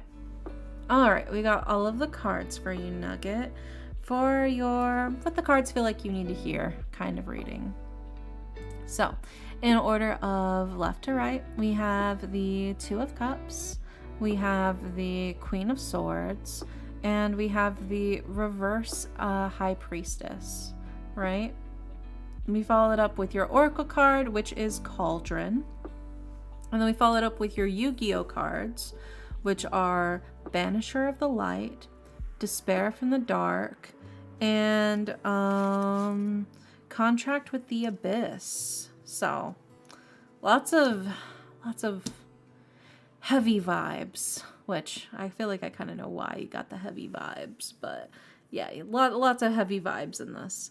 But let's get started with the sweet thing, which is the very first card, which is the Two of Cups, right? The Two of Cups is the You Are Not Alone card, and it's a card of a really sweet symbiotic relationship, right? It's a perfect give and take, you know. I feel like this is a card that's kind of reminding you have people that you can fully rely on, that you can fully trust. You have really strong, healthy relationships that you absolutely should be relying on right now, right? Just like, it's like a reminder of like, hey, by the way, you are not alone. You are not dealing with this alone, right? So it's just like a reminder of like, you are not dealing with this alone. You have a really wonderful relationship, and it's good to remember and to rely on your partner, and especially in these times. You don't have to sugarcoat it if you don't want to. I mean, I'm just saying. And then we followed up with the Queen of Swords.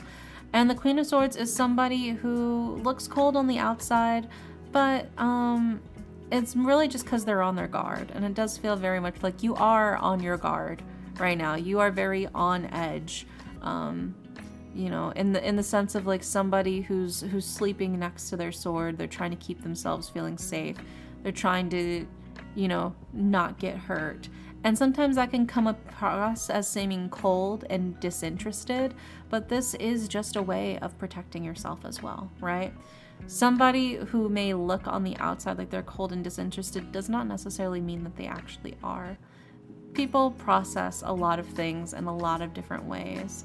And this is just a reminder that just because you look cold on the outside doesn't mean that you're not warm on the inside and that you don't care, right?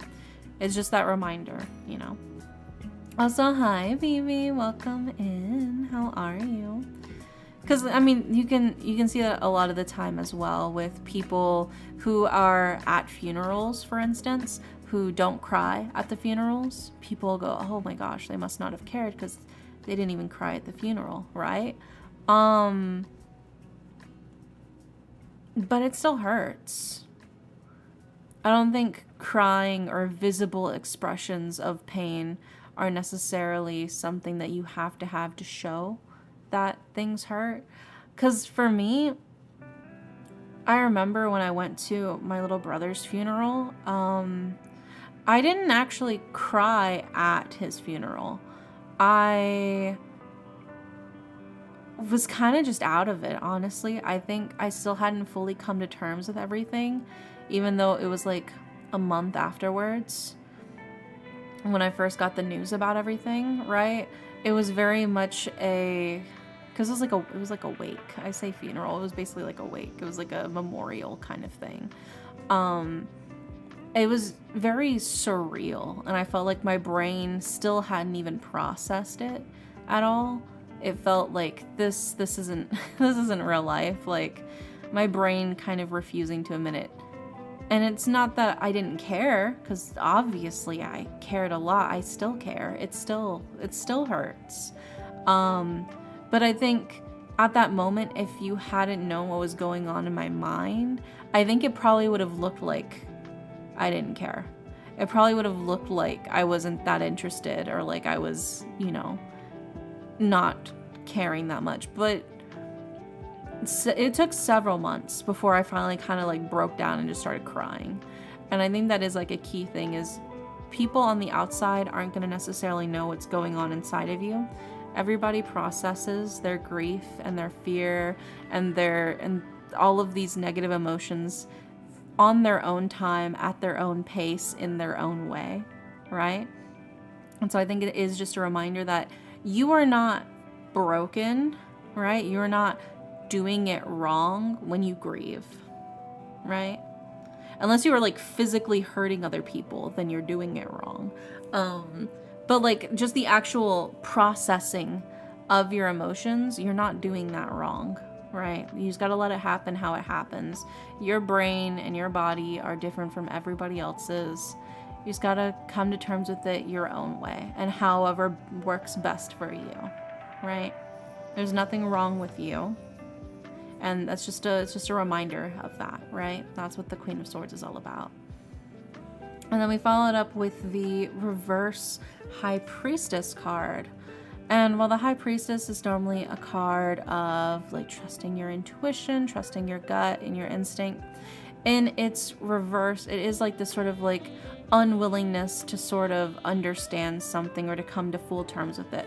To me, this does feel very much like you, I mean, for good reasons, you don't really want to process this right now. You don't really want to think about this right now. You don't really want to come to terms with this right now.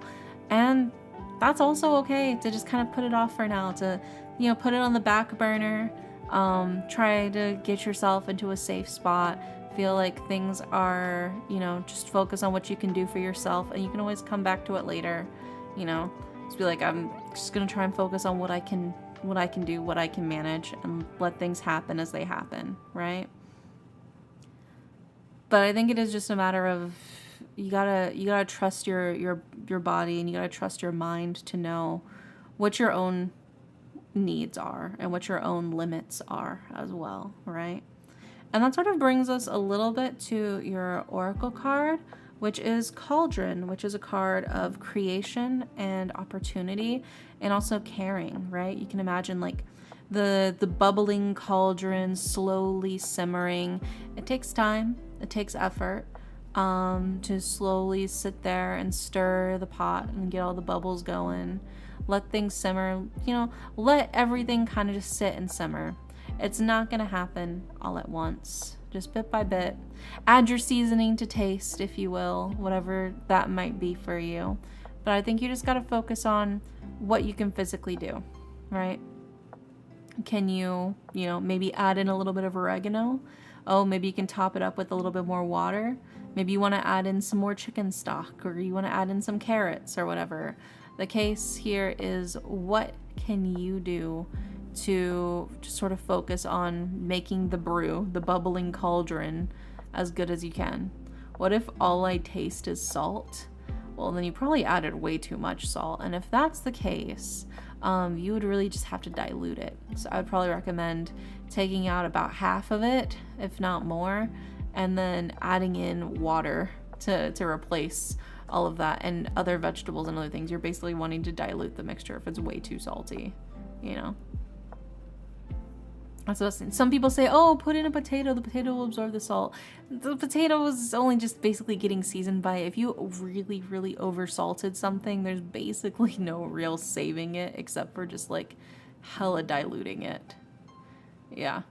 This week has been a reminder not to waste my time and just do things I put off. Yeah. It is just a matter of, you just gotta go at your own pace. You just gotta do what you gotta do. Focus on what you can handle and what you can create and what you can put within your own hands and your own abilities, right? And then that brings us to your Yu-Gi-Oh cards, right? We have Banisher of the Light. Any card sent to the graveyard is banished instead. We have Despair from the Dark, right? If this card is sent from your hand or deck to your graveyard by an opponent's card effect, special summon this card. And then we have Contract with the Abyss. This card can be used to ritual summon any dark ritual monsters. You must also tribute monsters from your hand or field whose total levels exactly equal the level of the ritual monster you ritual summon. These are cards of sacrifice and of shit's really fucking tough, man. It's hard. It's hard. And it's reasonable to feel like things are really difficult. And sometimes it can feel like maybe things are a little too overwhelming. You know, it is a matter of sacrifice, but also like focusing on what is within your own abilities. And maybe some cases the sacrifice is sacrificing something that you know would maybe help you short term, but instead doing something that will actually help you long term, right? So this could be trying to find long-term healthy coping mechanisms rather than trying to find ways to just bury the pain, rather than, you know, whatever the case might be. Find long-term solutions, long-term healthy coping mechanisms rather than short-term sort of platitudes would be one way to see it. It's painful, it's tough, it sucks, but all you can kind of do is just keep trudging forward. But I mean, even with just the names of these Yu-Gi-Oh cards, it feels very much like you got a lot going on, man. I mean, like I said, you got Banisher of the Light, Despair from the Dark, and Contract with the Abyss. All three of those have very heavy connotations to them, and I feel like that's especially sort of ringing true here in this feeling of like things feel really dark, things feel really, really heavy, things feel like a lot. But we have your Two of Cups, and your Two of Cups is kind of your reminder of like, hey buddy, you're not doing this alone. You have people who love you so much and who you matter so much to them. Check in with them. Just kind of find ways to ground yourself again. Sometimes you just gotta take that step outside. You gotta roll around in the grass, you know, and kind of just breathe in the air into your lungs and remind yourself that you are in fact breathing. And then like, I don't know, like fucking buy some Kraft macaroni and cheese and just eat the whole box of Kraft Mac. You can do that. It's not illegal. You can go to Walmart right now and buy a box of Kraft mac and cheese and take it home and make the whole box and then just eat the whole box out of the pot, right? You can just eat a whole pot of Kraft Mac and nobody can stop you. It's not illegal. It's not against the law, you know? Just a fun little life hack there, you know, in case you were ever worried. But yeah, I hope that helps, Nugget. It's just, I think, reminders of what you can do for yourself, the baby steps, and also that, you know, there's no real wrong way to feel or to grieve when dealing with really, really tough situations like this.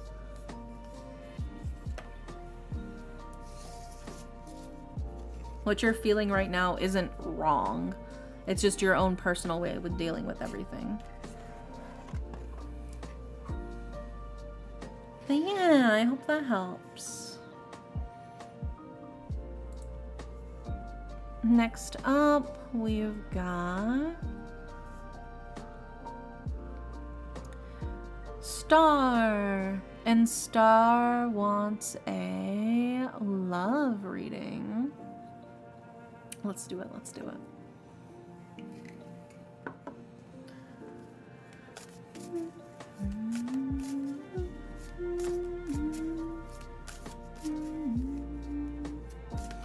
I can change my reading to that when we get to mine. What do the cards have to say to me? Yeah. Yeah, just remind me when we get to you what you want for your reading. For sure.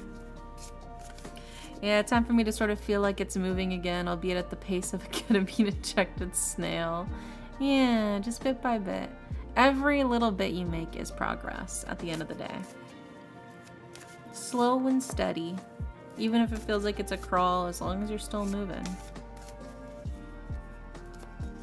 It does get better. It does get easier.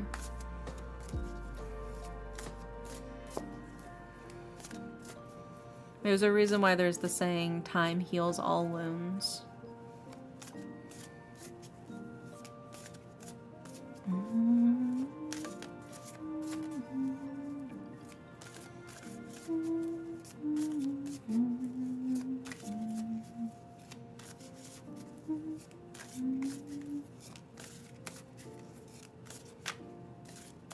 Let's see what we got for your love reading, Star.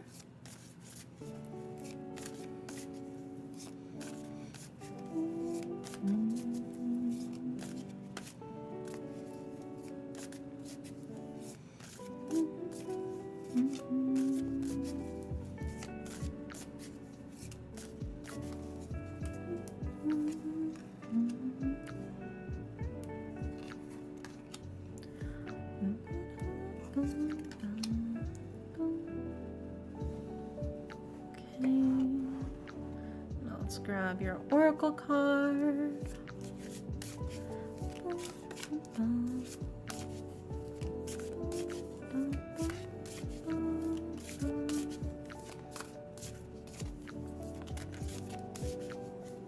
Tokusatsu also made me really appreciate bugs a little bit. Ooh. I've been meaning to try and get into Tokusatsu, actually. Because it does seem really interesting and really fun. I just haven't really had the chance to know really where to start.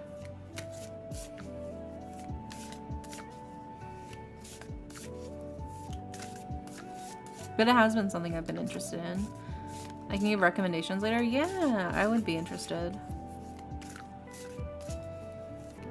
That's something that's kind of been on my list of things I want to go through.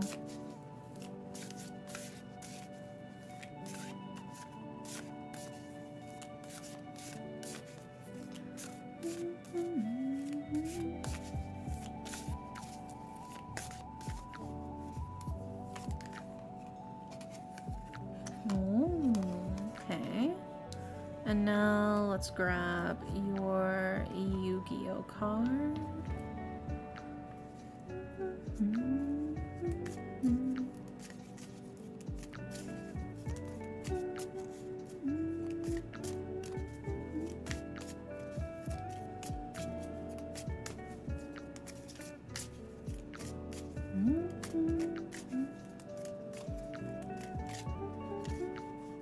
Yeah, I'll probably reach out to you later tonight.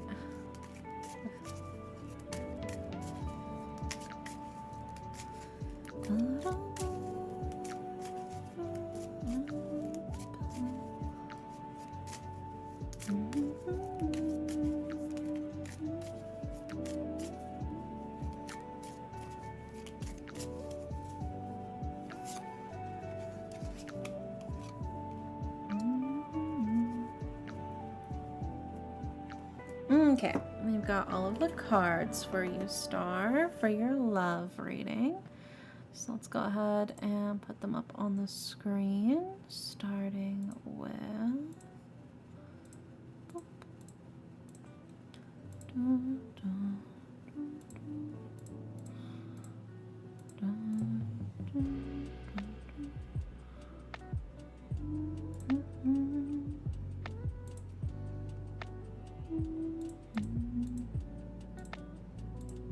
There we go.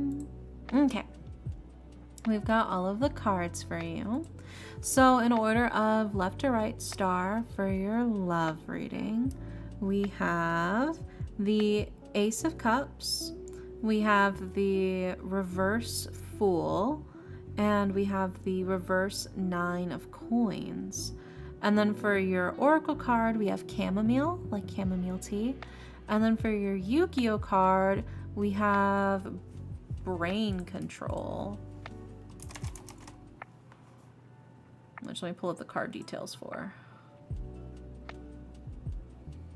Okay.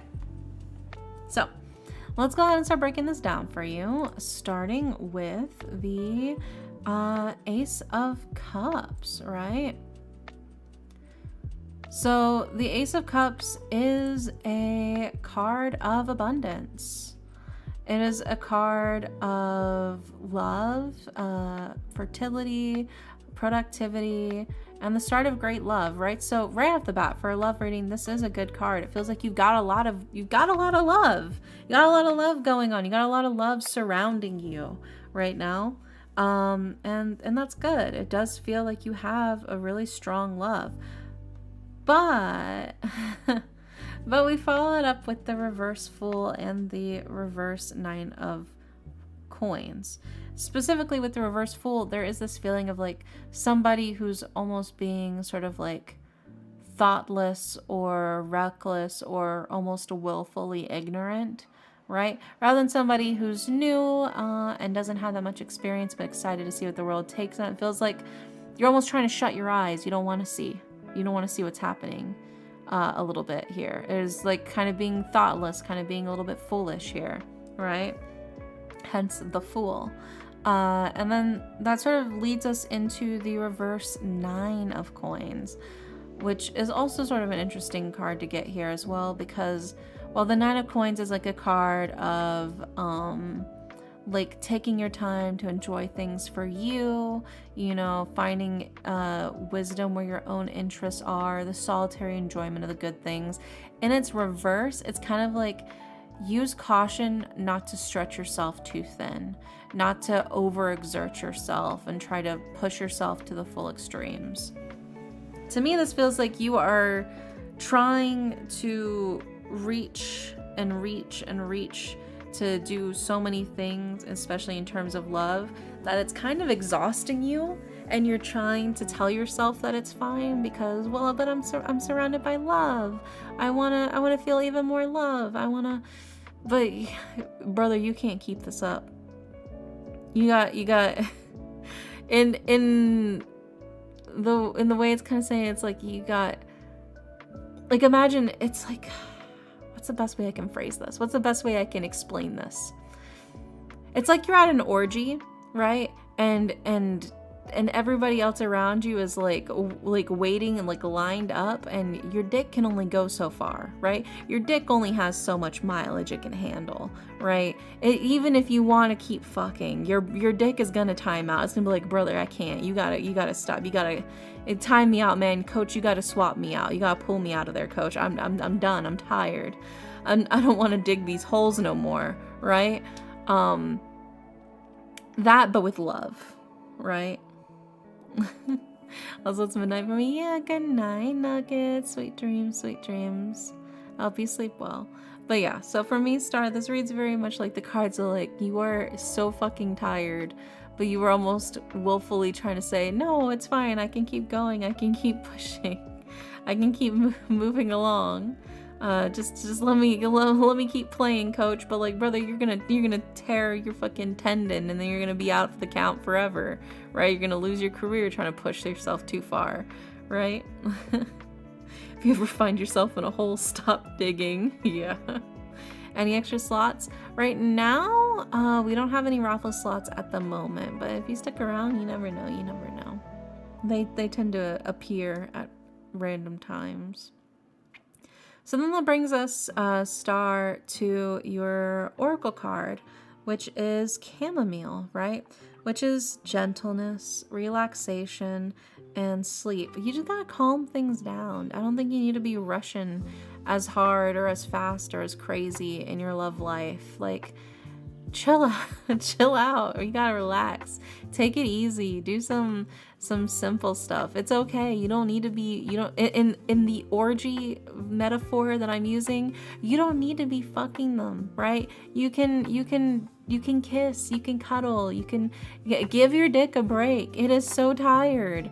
It is so exhausted. It needs some time to work itself back up to its full strength, right? So you can use, your hands or your mouth, but give your dick a break, bro. You need to give it a chance to rest. Maybe have like a nice meal to recharge, your energy.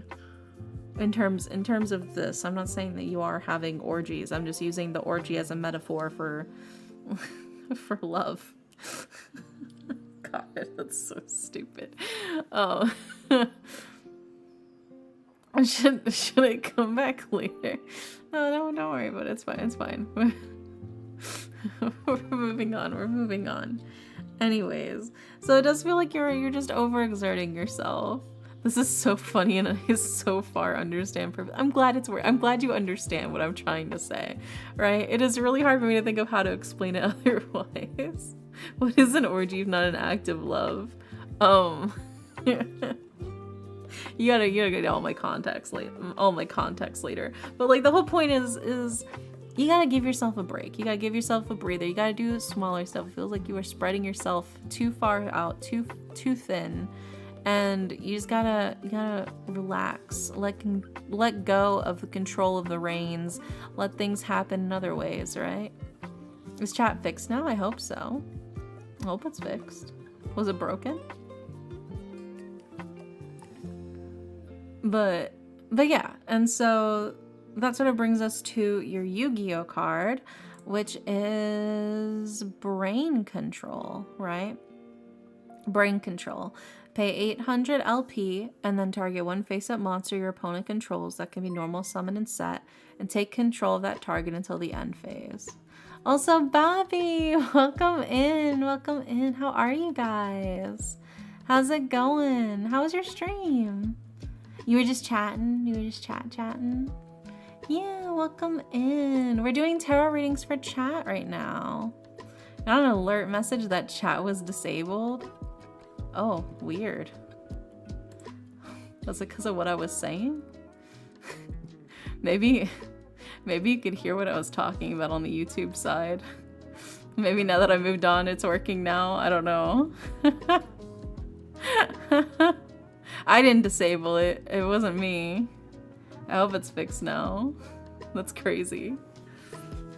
But yeah, it was fun. My hands hurt from rolling a dirt ball. Oh my god. Wait, were you trying to do like were you like trying to polish like a fancy dirt ball? What is it called? Or were you just like having fun in the dirt?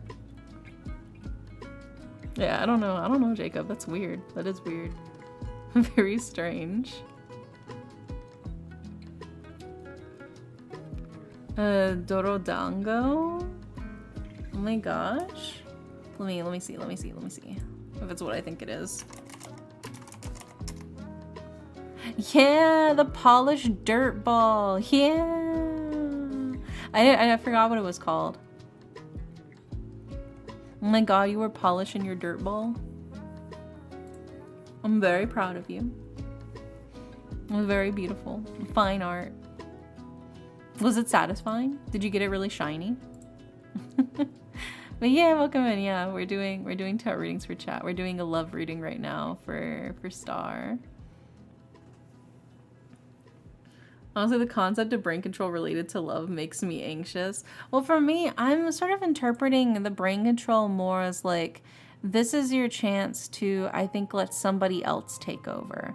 It feels like you're very much the person who tends to be, in terms of love, the person who is making the most effort and doing the most things and like actively being the most forward in a lot of this. It feels almost to me like in this instance, brain control is kind of telling you to let others take the wheel a little bit, right? I'm so close to making it shiny. Oh yeah, shiny ball, shiny ball. I love the dirt balls. I think it's so fascinating that you can actually get a dirt ball so smooth and shiny and like round. It's beautiful. Nature is incredible. Human tenacity is beautiful. But yeah, if you guys need to get up, you need to get a snack, all that good stuff. If you need to go to sleep or go to the bathroom, you gotta do what you gotta do. But thank you so much for popping in and for the raid. I think an ad's probably gonna start in like 3 minutes. But yeah, feel free to chillax. Like I said, I'm just doing tarot readings for my chat right now, going through answering the questions with the tarot cards and Yu-Gi-Oh cards. And if that sounds like something you'd like to have playing in the background, that'd be really, really neat. But yeah, if you guys can relax. Me putting in all the efforts, a terrible habit brought through anxiety. Yeah, to me it feels like the cards are like, hey, you know, relax. And maybe it's time to let others take a little bit more control and to have a more forward position in the relationship, in your love life, right? Rather than you feeling like you have to do everything all the time, maybe confide in your partner and tell them like, hey, I'd really like it if you take the wheel for a little bit. You know, I'd really like it if you kind of take the lead for, you know, just so I can recharge a little bit more. I'd really appreciate it if you know, took the helm of things for a bit. You know, I think that would be the best thing for you to sort of get that breather and to get that relaxation, to be able to unwind and recuperate and feel less like you're stretching yourself then. And I think that would also help strengthen your relationship, you know? So that's what I would recommend. And it feels like that's what the cards are kind of saying. I think it's time to take yourself outside of that leader position and let somebody else step in for a little bit so you can rest and recover. And then you can jump back in there later once you're fully recharged, you know? But yeah, I hope that helps, Star. Fingers crossed.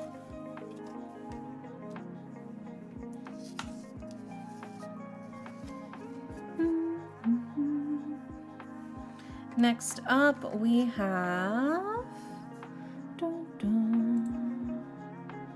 Next up is... Misamo-chan. Misamo-chan, are you here? Also, thank you for the lurk star. I'm gonna drink more of my coffee. I'm here. Nice. Perfect. Misamo wants health advice.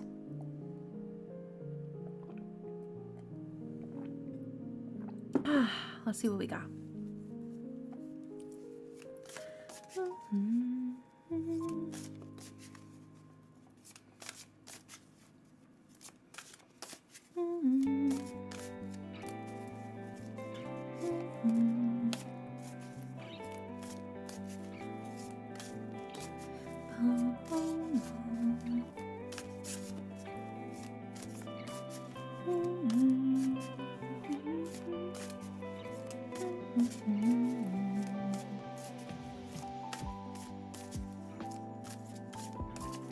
Let's see what we got for you.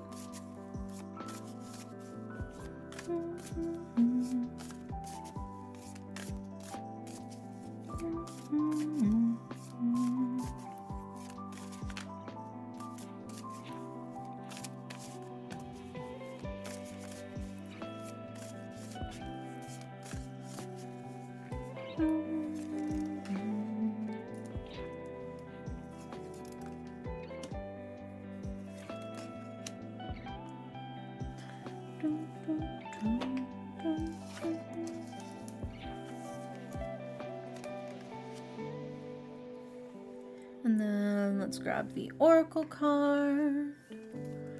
Dun, dun.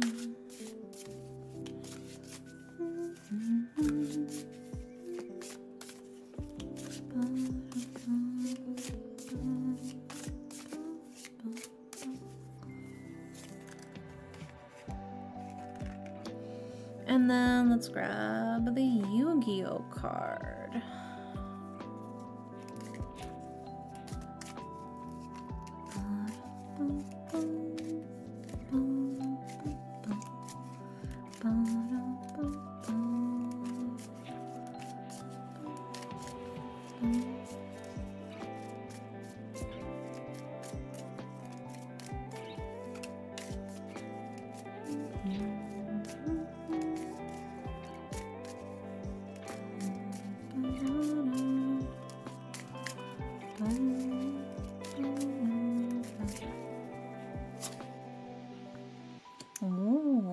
Okay.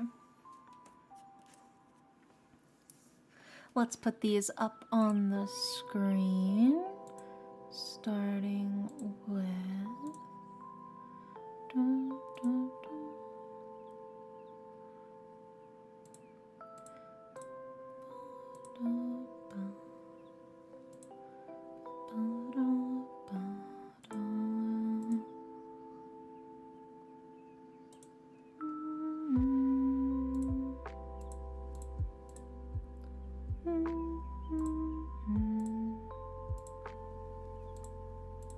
There we go.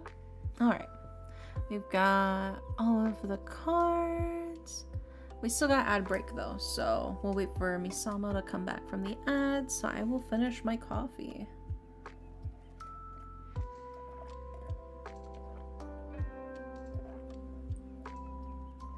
I could probably chug the rest of this.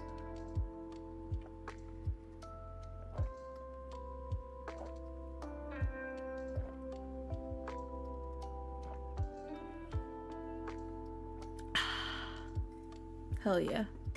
Just chug the rest of my coffee.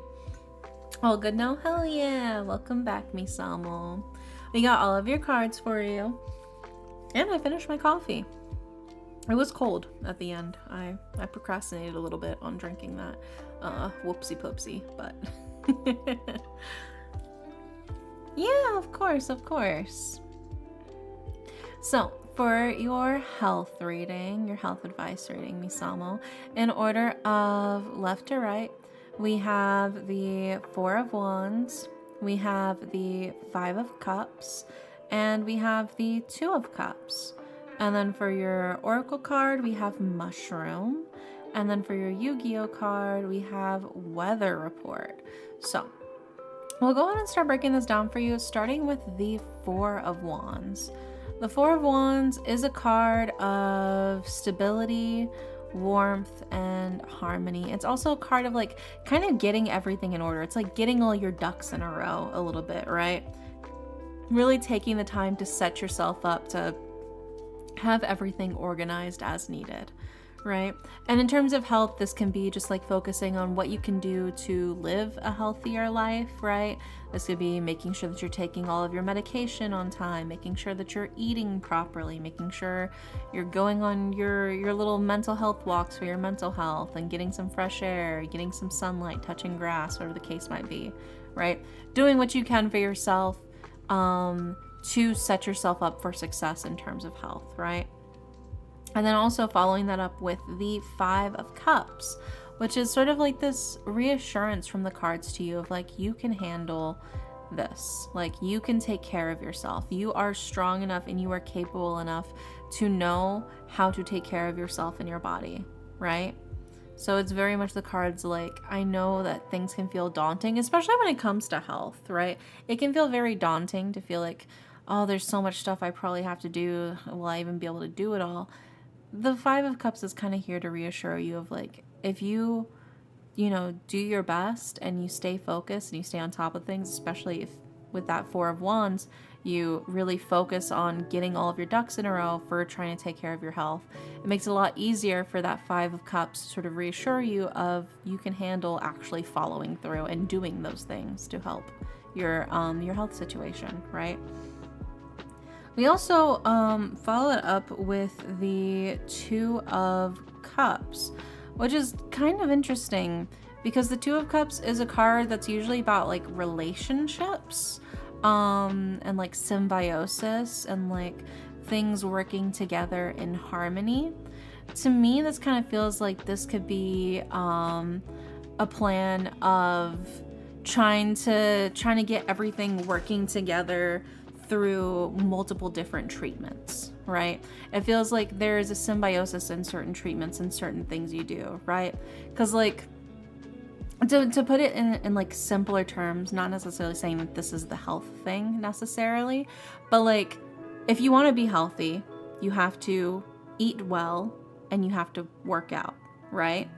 You could work out, but if you're not eating well, it's not going to work as strongly. And you could eat well, but if you're not working out, it's also not going to work as strongly. It's only when you're doing both that it really comes together to get the full effect of everything, to really draw out the full potential of both the eating well and the working out. Does that make sense? That's just to sort of like simplify it, and you can like apply that in like a more broader scope to other health issues as well. Yeah. Not necessarily saying that that's specifically what you're like got to do right now, but it is like a matter of certain treatments work better together to help improve your health when they're worked in conjunction with other things, right?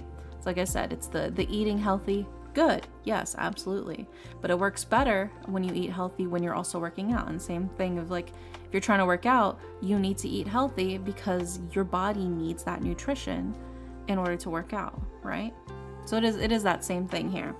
And then that brings us to your Oracle card, which is mushrooms, right?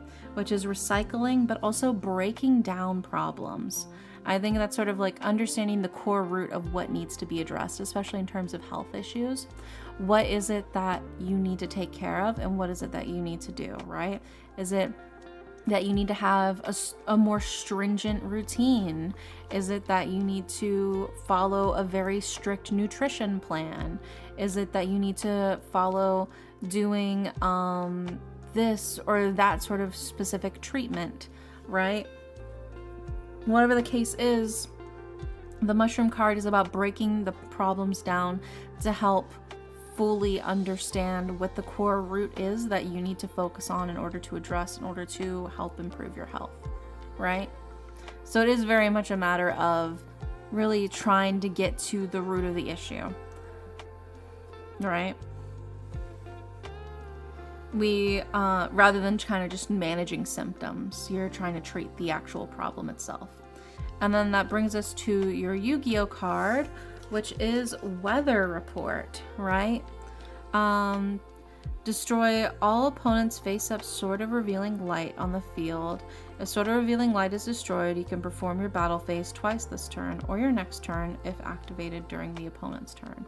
So, to me, it feels very much like the card, the Weather Report card is kind of telling you, like, you got to set yourself up where you can for both the good and the bad, the messy and the clean. It's gonna be tough.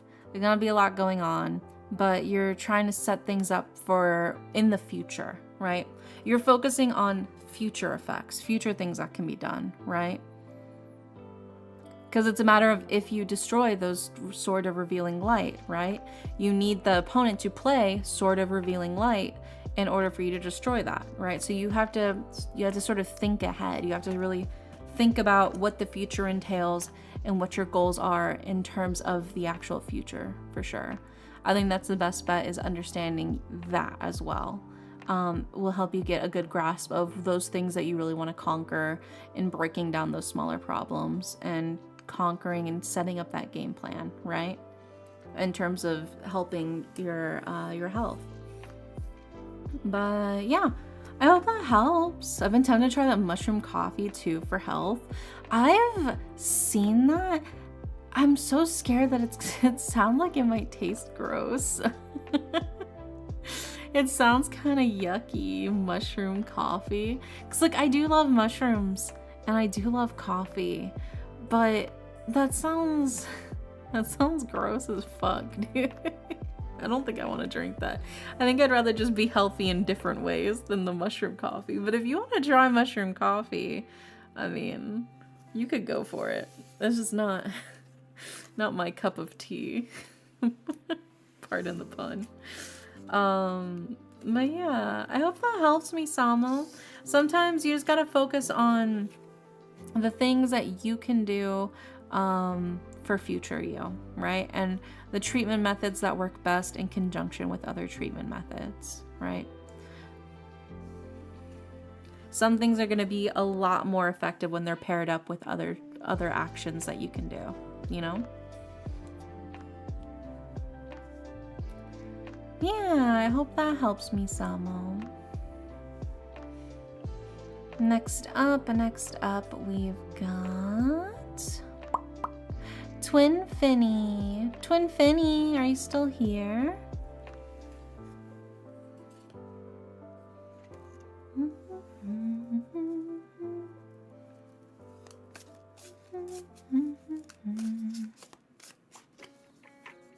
I need to sip some of my water.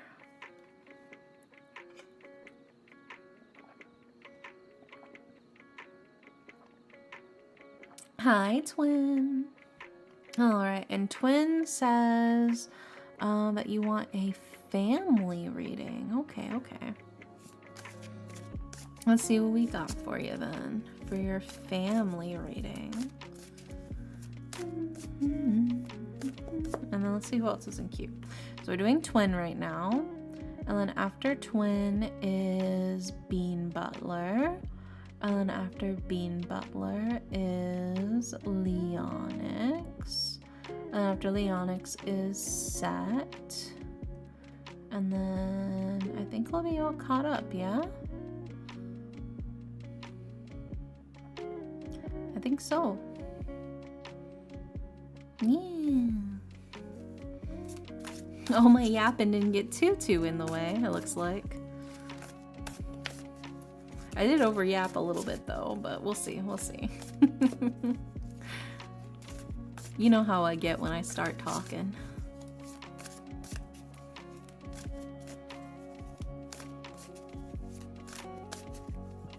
So, a family reading.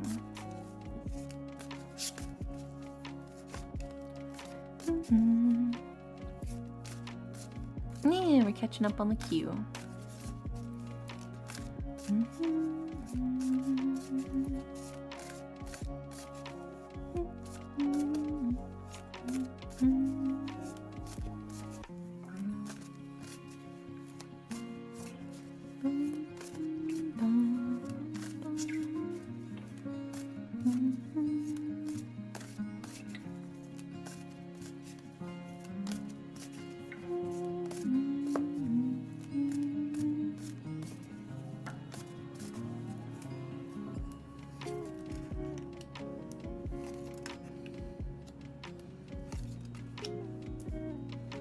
Family's always complicated, huh? Okay. And then let's grab your oracle card.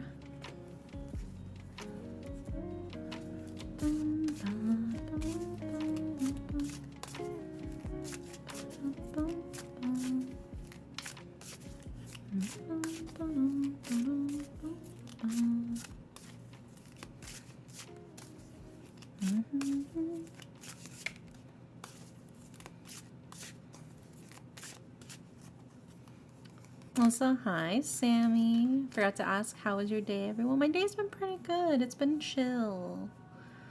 New Infinity Nikki update came out today, so I'll have to play that once I finish stream. Because it didn't even start until I started stream.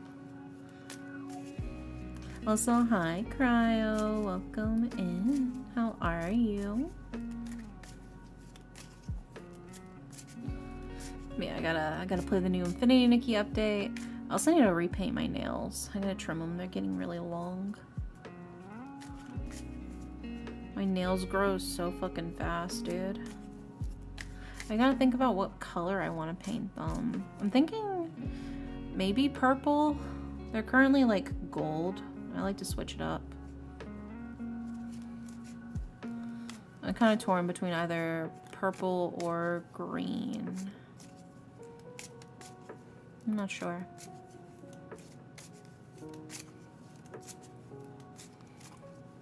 A lot of things have been happening in my country, but I don't want to go deep into it. Oh, brother, I know. Oh, brother, I know. Oh, God, I see the news. It's so much. It's not even doom scrolling at this point. It's just scrolling. It's a lot, but we're here to relax. Purple and green go well together. They do, but I don't think I feel like I'd just be looking at pastel Joker nails if I wear them both together. I don't really want to have pastel Joker nails for the summer. We live in a society. Batman. Ooh, woo. Because they're pastel and glittery. Who knows? Maybe I will. Maybe I will do the Joker manicure. Maybe I'll go sicko mode. Oh, pastel is a different effect. Yeah.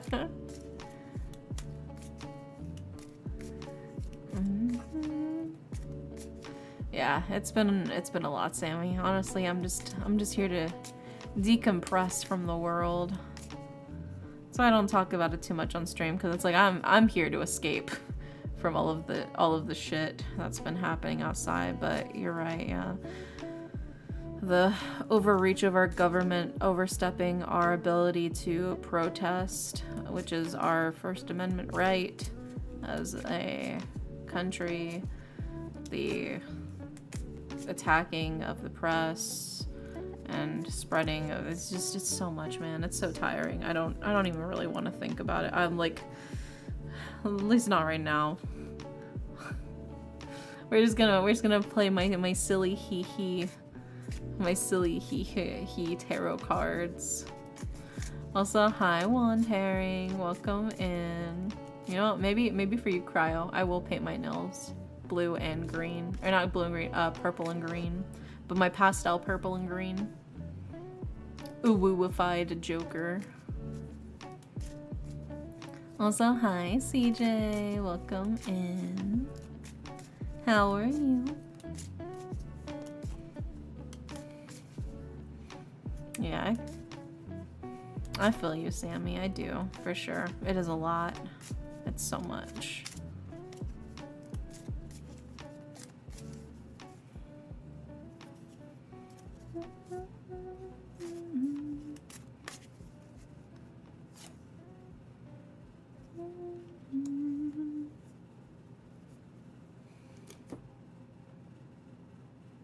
Okay, let's put these up on the screen. Starting with...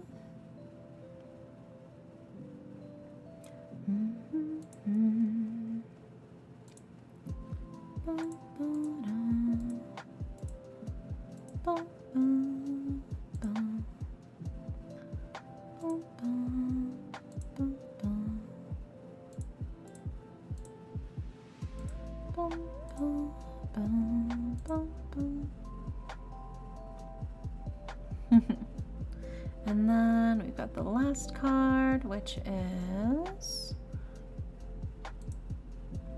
Thanks for grabbing your daily pillow, CJ.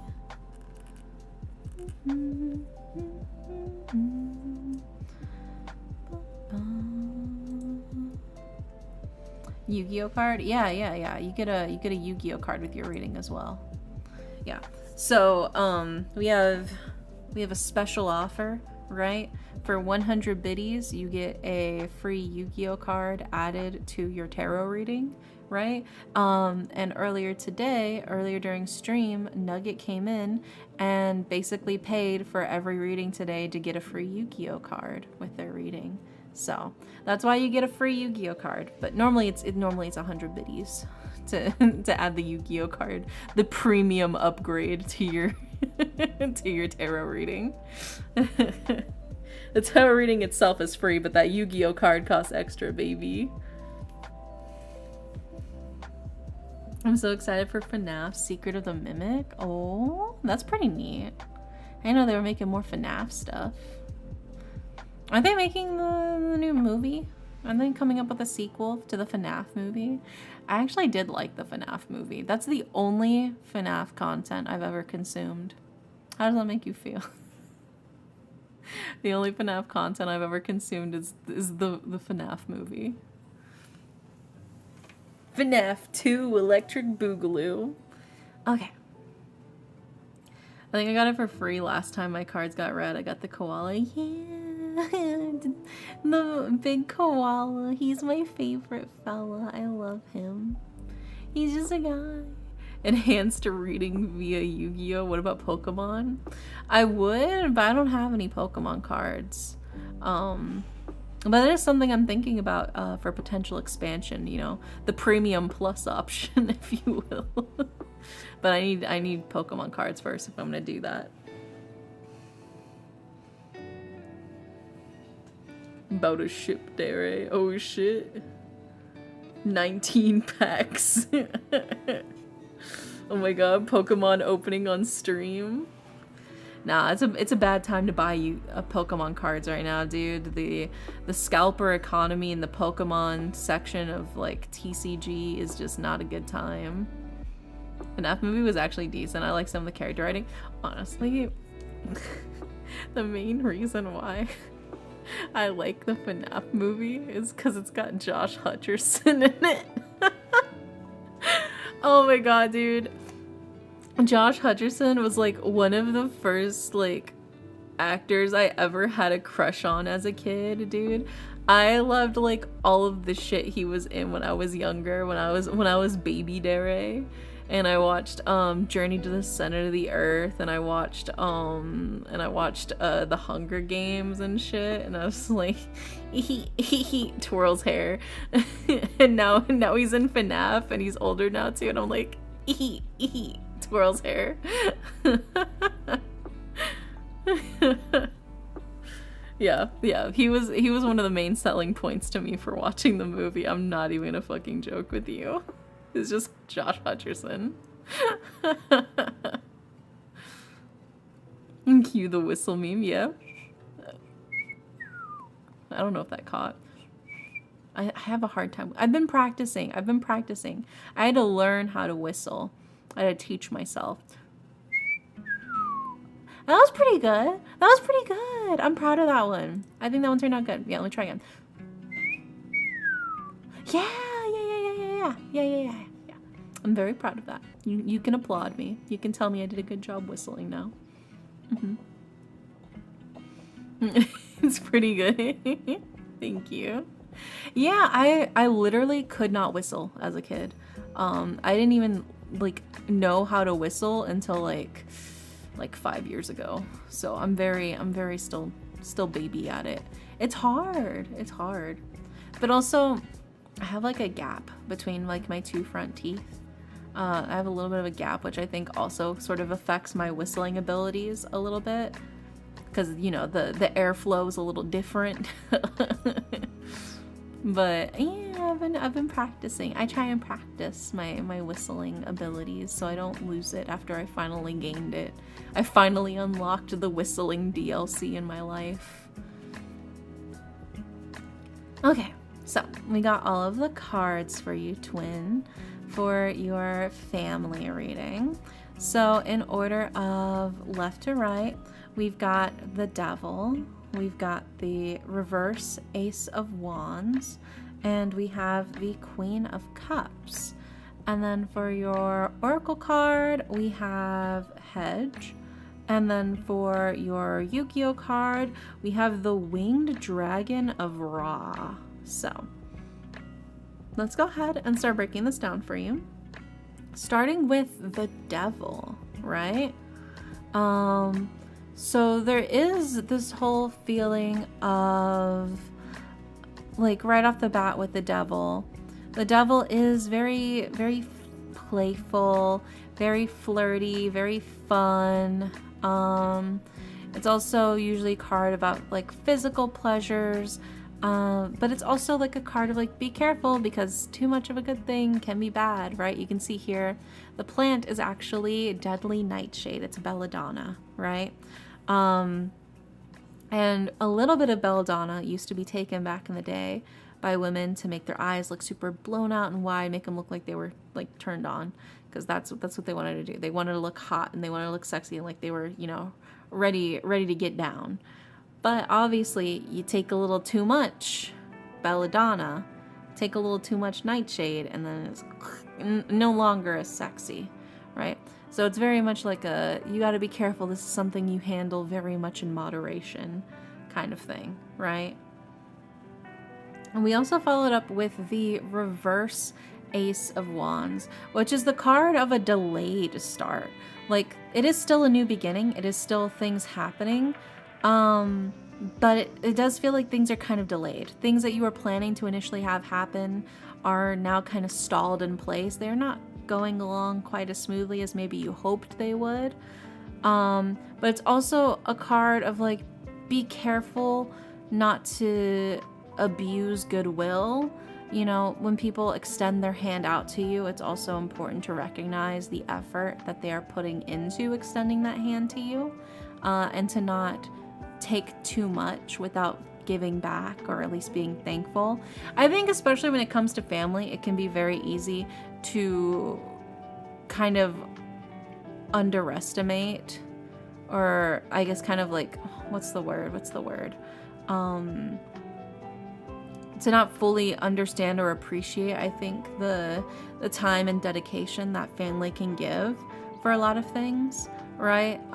Because it feels almost a little bit expected, but it is something to keep in mind. You know, it's like it's a matter of like appreciation.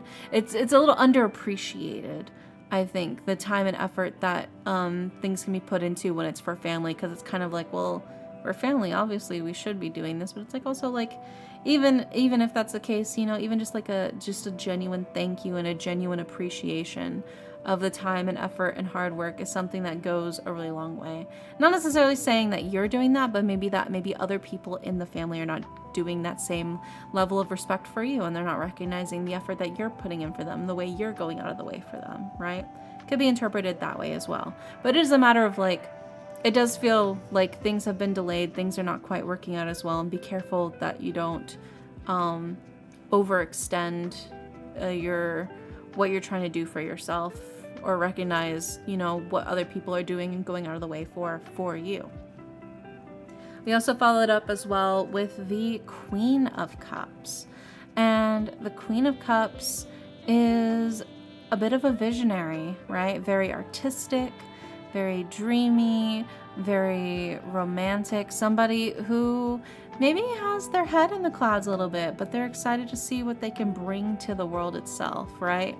I think this is sort of like a card of wanting to create, wanting to bring things to the surface, to make things happen, to see things come to life a little bit, right? But it's also a card of like, be careful that, you know, you're still grounded in reality. It's very easy, I think, to have your feet lift off the ground and you lose track of where you're trying to go.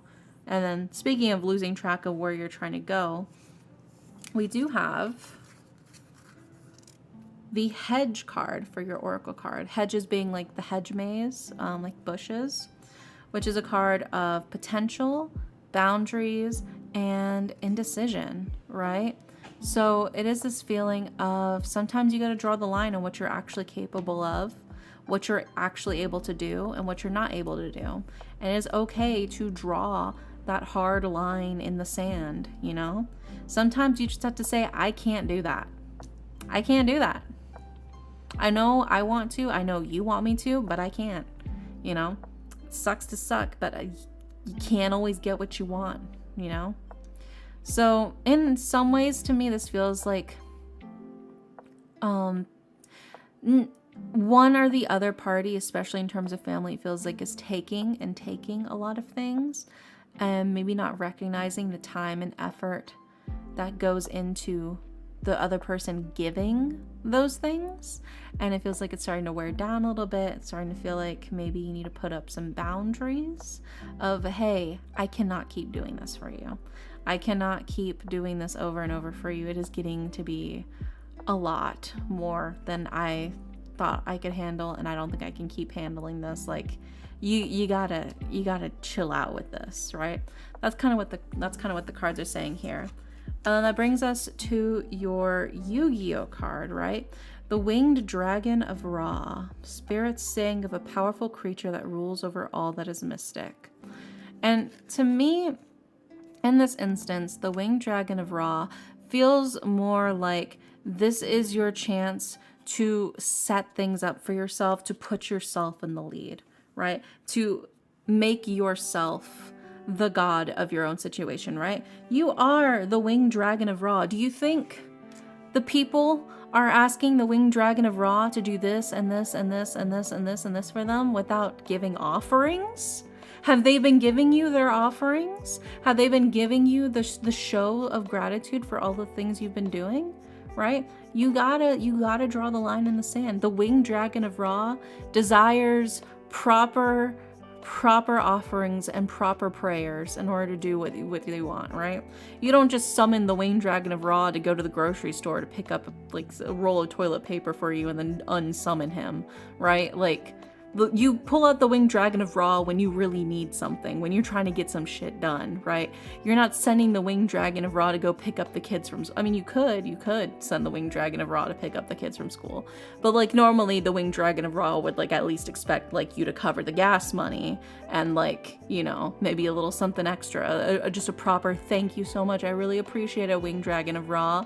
That's really helpful for you. It really means a lot. Things were really difficult and you made things a lot, you know, maybe sometimes the Winged Dragon of Ra wants to hear, you know, the appreciation for all the things that they do around the place, you know? And it's up to the Winged Dragon of Ra to tell the people, hey, man, you can't just keep using me like this, you know? I would ask the Winged Dragon of Ra how their day was and go shopping with them. Yeah, exactly. You have to become the Winged Dragon of Ra. You need to see yourself as more important than you probably are currently seeing yourself. You need to see your time and your energy as more valuable than you are currently giving it, right? And you got to draw those lines in the sand, especially if you are getting frustrated. Don't let things like similar. We're talking about ball Ra, dragon Ra, or bird Ra. It is dragon. Yeah, the Winged Dragon of Ra. Yeah. So it's a dragon. He's got wings, but he's not a bird. He's just a dragon. Yeah. But I think that is the thing, is you got to recognize that your time and your energy and your effort is valuable. And when you give it to people, that is a kind thing that you are doing for them. The least they can do is recognize that your time is valuable, right? The least they can do is a genuine heartfelt, oh my gosh, thank you so much for helping out. This really helps a lot. I really appreciate it. That is the least they can do for time and effort that you are putting into something, right? And it is well within your right to be like, hey man, I don't really feel appreciated. I feel like I do a lot of things around here and I feel like you guys don't recognize all of the hard work that I'm putting in, and I just really like a good job. I really like a little appreciation for all the things I'm doing, man. You know?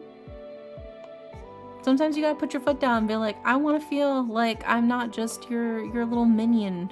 carrying out your evil deeds, okay? I am the necromancer, right? I am not the undead being risen. I am the necromancer controlling them, all right? Have a little respect, right? That's just something you gotta do for yourself. I think you have to really strongly and firmly set down those boundaries, you know? The winged dragon of Ra deserves better. But yeah, I hope that helps, twin. Fingers crossed. Sometimes you just gotta think about yourself from a different perspective. You gotta think about it from, if my friend was doing all of this for me, what would I do? Or how would I feel about them? Sometimes you gotta think about yourself from the outside perspective in order to treat yourself properly, especially if you got lower self-esteem or lower boundaries. Think about it as if your best friend came up to you and told you this whole situation. What would you tell your friend to do? If your friend told you, yeah, I've been breaking my back trying to do all of this stuff for everybody, but it feels like I'm so unappreciated and it just really sucks. I don't know how to tell them I don't want to do this anymore. What would you tell your friend if it was them? Ignore, pretend like it's not you, pretend it's your friend. What advice would you give your friend? And then do that. Oh, but it's different because I'm me and I'm not as, you know, amazing. Shh. Just do it. Follow your heart. Follow your own advice.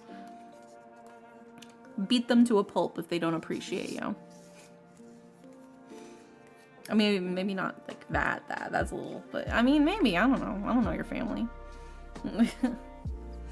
Well, right now I don't have much family and I want one in the future. Well, I think that's the important thing is when you're setting up your family, setting up those boundaries early, setting up those things early on in the family relationship makes it a lot easier much further down in the future, you know?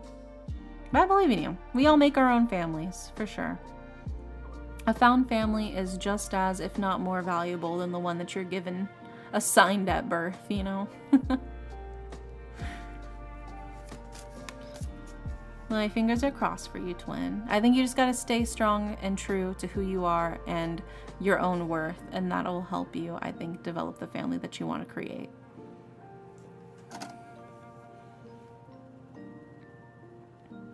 Next up, we've got Bean Butler. And Bean wants a general reading. So let's see what we got for you, Bean. Yeah, hi. Hi, Bean.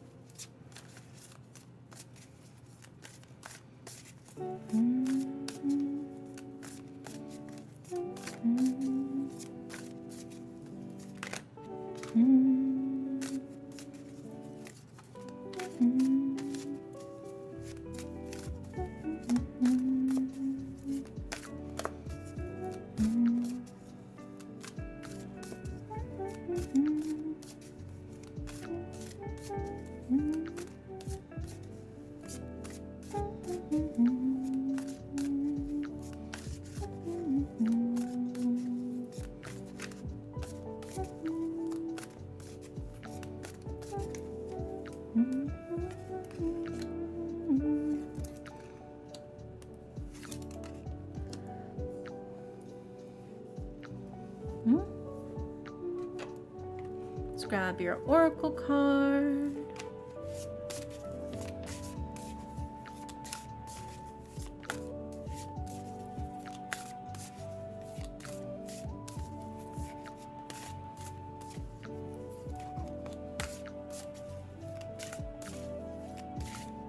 Yeah, you do get a Yu-Gi-Oh card. And that's all thanks to Spicy Nugget, who I think already went to bed. They were pretty tuckered out.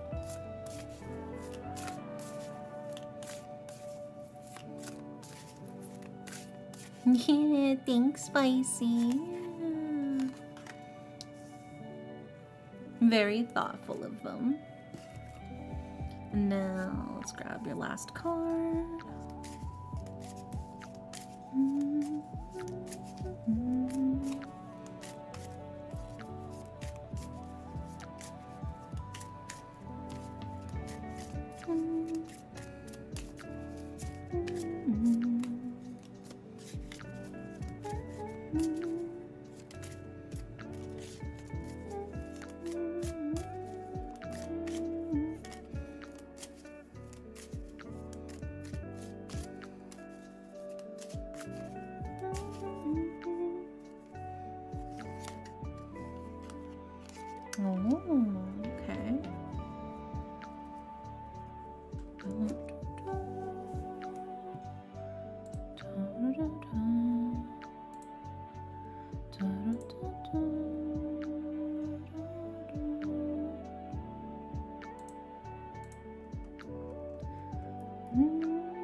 we've got all of the cards for you, Bean. In order of left to right, we have the Moon. We have the reverse 5 of Cups. And we have the reverse 4 of Wands. And then for your Oracle card, we have Autumn, like the season. And then for your Yu-Gi-Oh card, we have Change of Heart, which let me pull up the card description for. There we go. Okay, so let's go ahead and start breaking this down for you and what it means for your general reading. Starting with the Moon, right? The Moon is a card that's a little bit shrouded in mystery, tends to keep to itself a little bit, but it is a card of dreams. It is a card of changing of the tides. It's imagination and creative power and intuition. It feels like things are kind of a little bit in a dream state. Maybe things feel a little bit uncertain right now. It feels like maybe you're having a hard time seeing what direction you're necessarily going to go in, but you're kind of trying to trust your heart right now to see where you're going to go, where you're headed, right? And then following that up as well with the reverse 5 of Cups. While the 5 of Cups is normally a card of trusting in yourself, breaking away from dependency on others to become self-sufficient, in its reverse, it's kind of like a be careful that your retreat inside of yourself doesn't prevent you from growing, right? When you focus so much on yourself that you forget about the world around you, this is sort of like a card that's like warning you like, hey, ignorance is not the same thing as innocence. When you are willfully ignorant of something, it is much harder to deal with than something where were not knowledgeable about it, right? Sometimes you have to face the facts of things, right? You got to be humble and recognize that sometimes things are just not working out as maybe you initially planned. Things are not going in the direction that maybe you initially thought that they were headed. And that's okay, but you gotta look at the situation as it is, right? And don't get too caught up like in your own self that you fail to see what's kind of happening around you, right? You gotta look around, gotta see what's going on outside of your small bubble within yourself, right? And then we followed up as well with the reverse 4 of Wands, which is kind of like a card of like a tentative piece, right? Things are stable for now.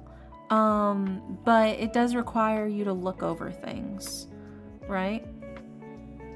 So it's very much like a constant vigilance is required for your continued success. You got to keep looking at things, keep making sure nothing's falling apart, pick things up when they fall down. Don't let things get too carried away, because otherwise they could pile up and then possibly create a mess.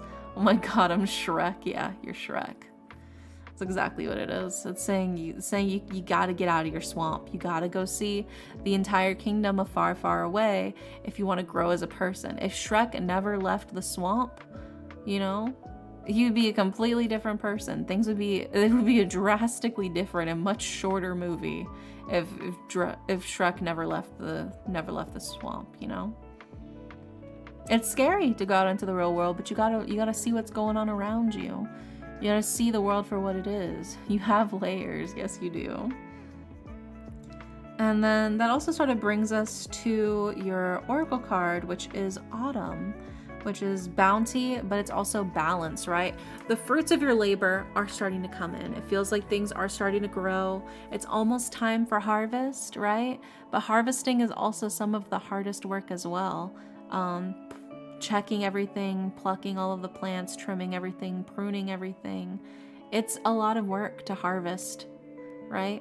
But it is ultimately worth it to get the fruits of your labor, but it does require work. But Autumn is also a card of balance, finding that balance within and without and outside of yourself, right? Just being careful not to kind of become a hermit almost. It's like, be careful not to get all squeezed into your little shell. Sometimes you gotta peek outside the curtain in order to see what's going on outside, especially if you want to keep track of everything that's happening as things sort of rapidly change around you. And then following it up as well with the Change of Heart card for your Yu-Gi-Oh card. Target one monster your opponent controls and take control of it until the end phase. So, this feels very much like there are certain instances where maybe there's more that you're able to influence around you outside of yourself than maybe you initially think. In that same sense of like the cards telling you like don't keep getting stuck inside of yourself, it feels very much like the cards are like look at how much you can influence outside of yourself. Don't forget that you have more power outside of just your initial internal self than maybe you realize, right? Also, hi Asterisk, welcome in. How are you? And a change of heart feels very moon-coded. Yeah, exactly. But I think it is just like a reminder of you have, I think, more influence on the world directly around you than maybe you realize. And it's important to recognize the actual power and ability that you can wield in shaping the world around you when you take the time to really stop and look at the world around you, you know? Just finished my drink, about to head to bed. Yeah, get cozy, Asterisk. Nice and relaxed. But I think that is sort of the key thing here is recognizing that you've got a lot more at your disposal rather than what's just inside of you, right? And I think that is sort of the key thing is don't get too caught up on you, but also look at, you know, what's next to you, what's behind you, what's in front of you, and use the world around you to push yourself forward, you know?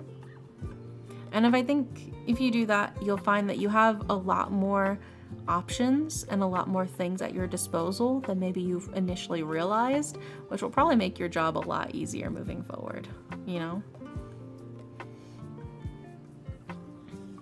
But yeah, I hope that helps, Bean. Sometimes you just gotta recognize you got a lot more within arm's reach than maybe you think you do. Yeah, I hope that helps. Fingers crossed. Then next up we've got... Oh my gosh, Falma. Hi, Falma. I feel like it's been a hot sec. How have you been? Let's see. Next up is...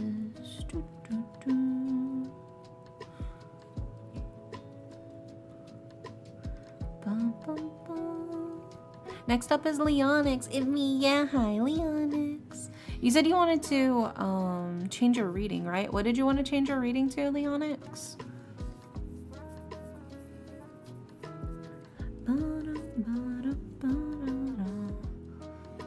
I want to change my reading to whatever the cards are feeling. Okay, I got you.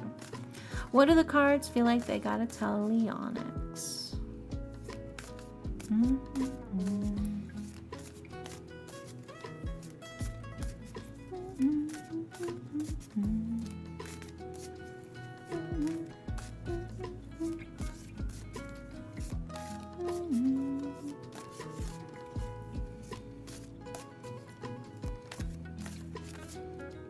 Yeah, it's been a good while. I've been alright, but mostly now I'm just doing great. I'm glad to hear it. I'm glad you've been doing better. It's good to see you. I'm glad to hear things have been doing good.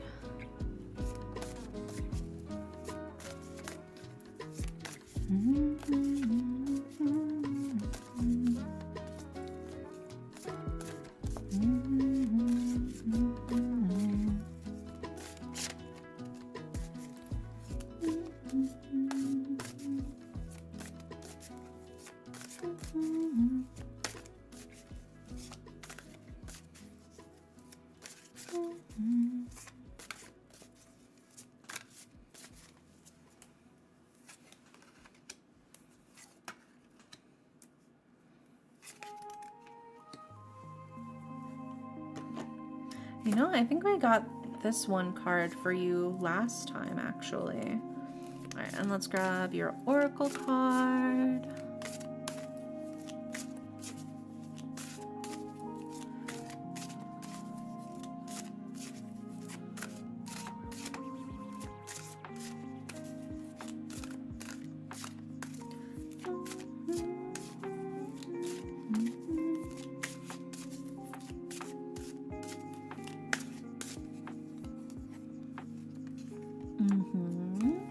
And now let's grab your Yu-Gi-Oh card.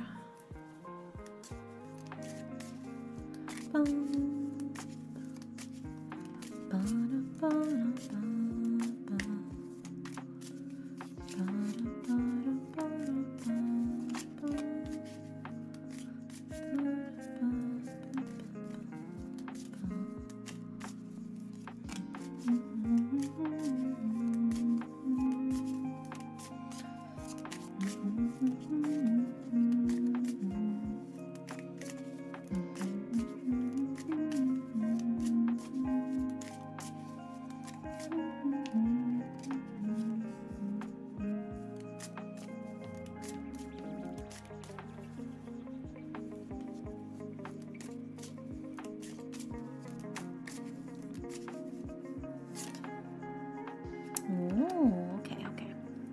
We've got all of the cards for you, Leonix. So let's put them up on the screen, starting with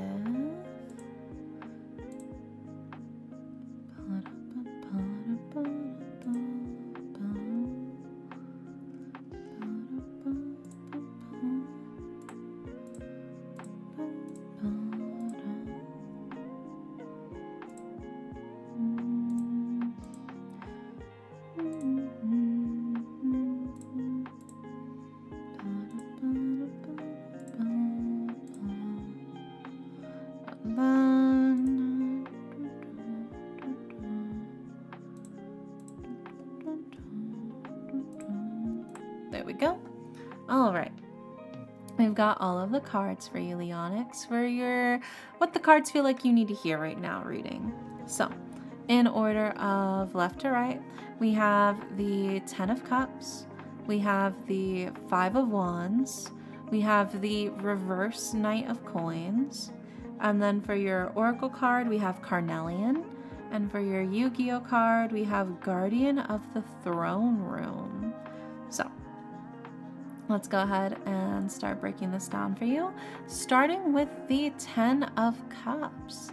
The 10 of Cups is a card of fantasies, of dreams, of all of your flights of fancy. It's all the things you want to make happen, right? The things you hold dear to your heart, emotionally very important to you, right?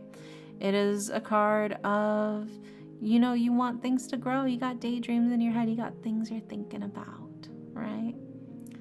And then we follow it up as well with the 5 of Wands, which is a card of you got to fight for it.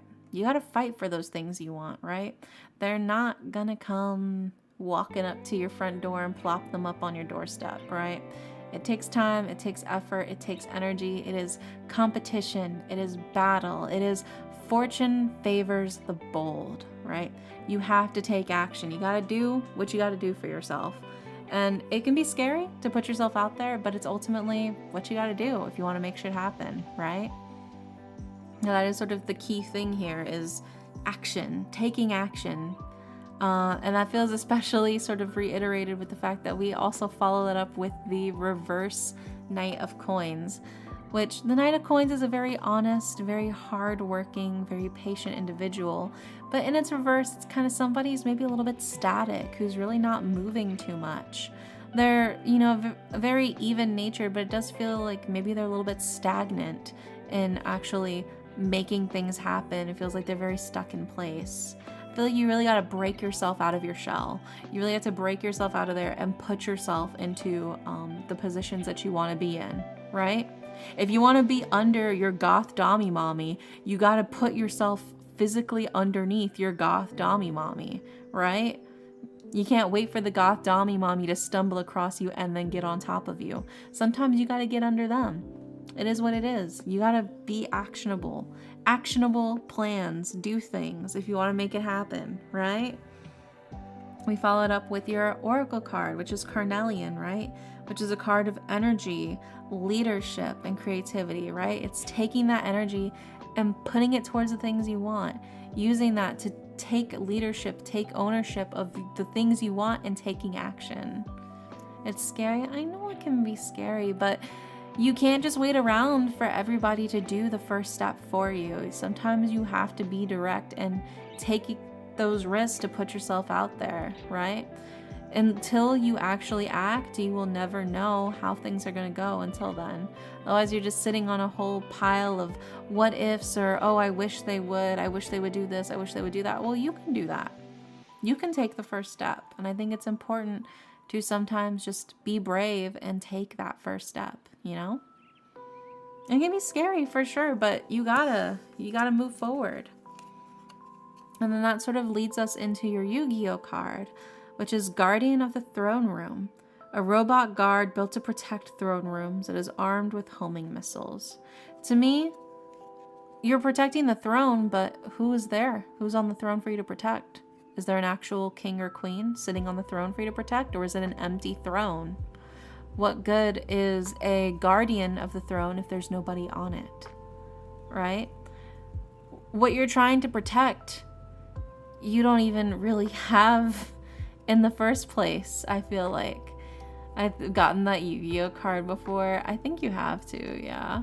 But to me, this reads of like, what is the point of having a security system in a safe room if there's no jewels in the safe room?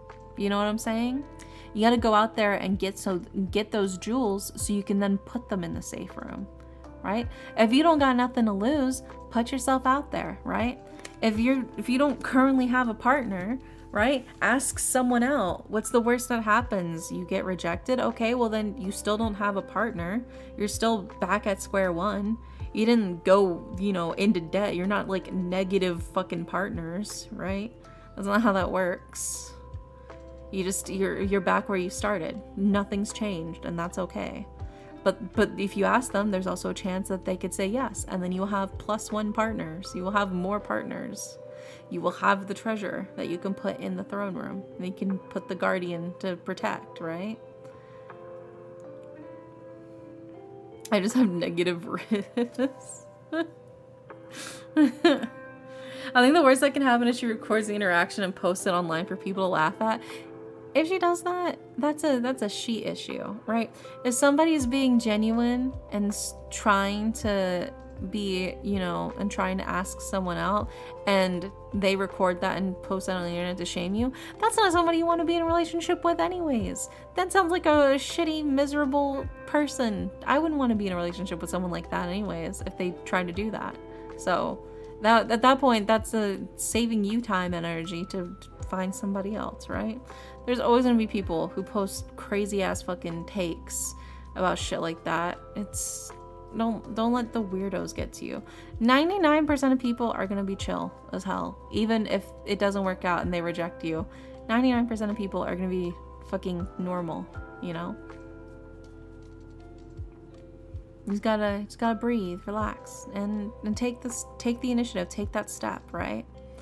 You can't wait for, like I said, you can't wait for other people to take that step for you. Sometimes you just gotta take that step yourself, and then you'll go, oh, huh, that wasn't as scary, Even if sometimes you just gotta get rejected, because once you get rejected, it makes it a lot easier for you to go, oh, I didn't die, I'm okay, I'm alive, I'm like, it was a little embarrassing. I feel a little silly, but like, I didn't die. I'm okay, right?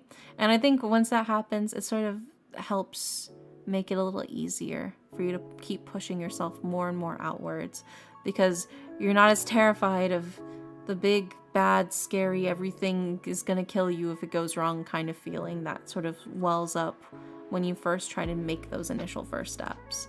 After a while, you're kind of like, if it happens, it happens. If it doesn't, it doesn't. But, you miss 100% of the shots that you don't take, And words of the wise, If you never ask, then they will never be able to say yes. But if you ask, there is the slightest chance that they could. Sometimes even more than a slightest chance. I believe in you, Leonix. You gotta be brave. You gotta be brave and strong. I believe in you. You can do it. Okay, last reading of the night is for Set. And Set wants a love reading. Let's do it. Yeah. And this is good timing because my phone's battery is at 8%. So, where do I go to meet goth mommies? Goth clubs? Online forums? Alternative hangout scenes? Look, if you want a goth mommy, go to a goth club. That's where the goth mommies go. Go to a fucking BDSM dungeon. Like, there are communities, there are dedicated spots where you can meet exactly the kind of people you're looking for. There ain't nothing wrong with that. Why do you think those spots exist in the first place? Damn, gotta go quickly. Speeding over there.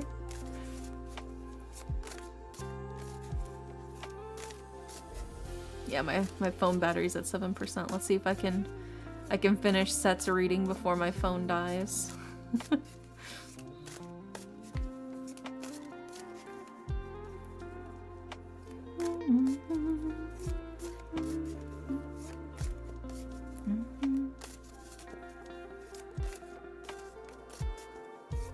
I want the reading so you're online. Well, I mean, I'll still be online. It's just my VTuber model won't be working. Thank God I learned to use headphones for these streams. Yeah, how many streams did it take for you to learn that, Jacob? Yeah. I'm glad you learned, though. So, love reading for Set.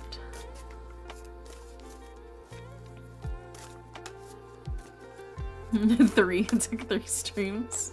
I feel like that's 3 too many, but alright. Baby steps, baby steps.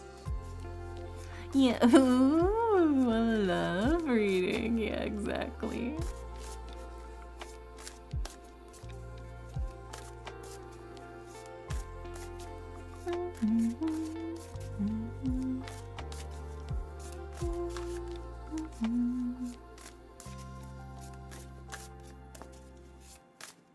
Let's see what we got for you, Set.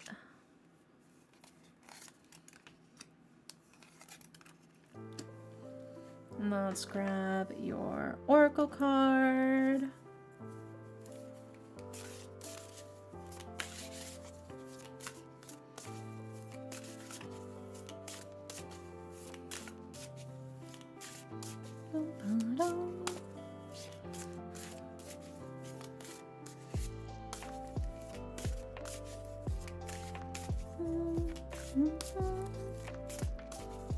Oh yeah, that's right. Set did say that you scored someone. No wonder these cards are so fucking good, dude. I was like, damn, this is a really good reading.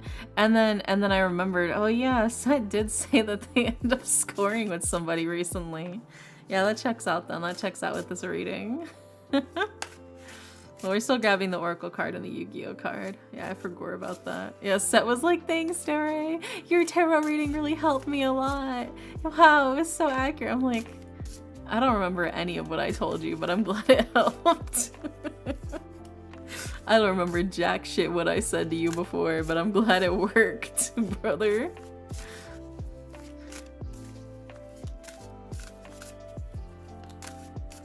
I just be word vomiting during these streams. And people come up to me afterwards like, oh my gosh, Dere, your reading was so helpful. It was so accurate. It was just like you said it would be. Oh my gosh, it all worked out. Your advice was really solid. I'm like, I'm glad. Thumbs up, me and my brain. What the fuck did I tell them? What are they talking about?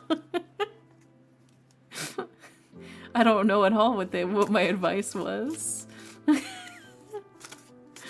I just be yapping. I don't expect you to remember your readings at all because you do like 10 of these a week. Yeah. And like, I'm just going with the vibes too. Like, I don't remember half the shit I ever say.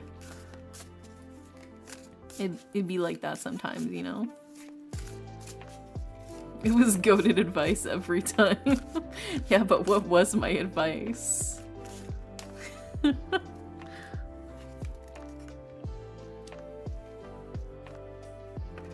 Okay, and then let's grab your Yu-Gi-Oh card.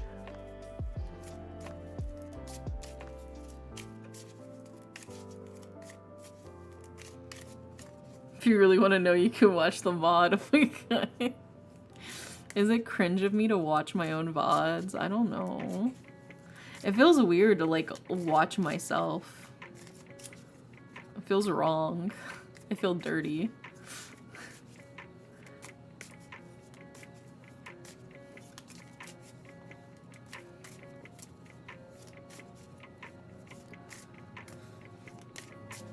Do you save your VODs? I mean, they're archived on my YouTube. They're in my live tab. No, actually watching yourself can tell you maybe how to improve. I tried watching myself, dude. I did. Because I got told that.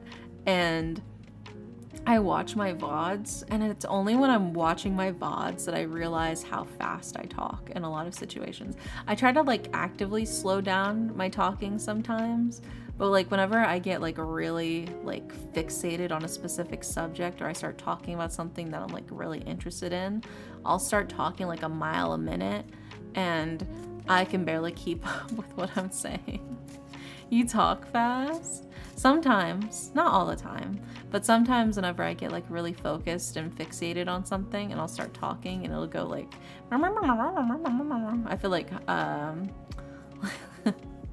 like the disappearance of Hatsune Miku, the where Miku's just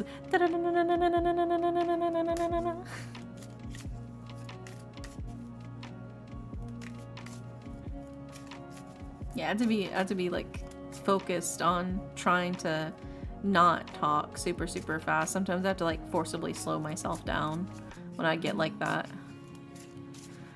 I don't get voice dysphoria, just imposter syndrome. Oh, I feel it though. Yeah. I mean, I don't mind my voice. I feel like my voice is fine. But I do sometimes wish I did have a more masculine sounding voice. I think it'd be nice if I sounded like a hot dude with a deep voice. But that's not to say that I don't like my current voice. I just wish I could like voice, you know, swap my voices whenever I want, you know. I'll trade you. You can borrow my voice. I'll trade my voice with you. Yeah. We can voice swap.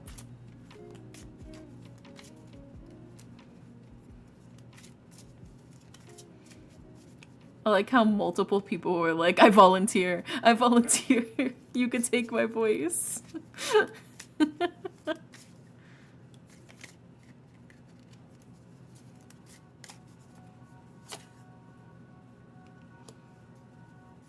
Okay, we've got all of the cards for you set. So let's put them up on the screen.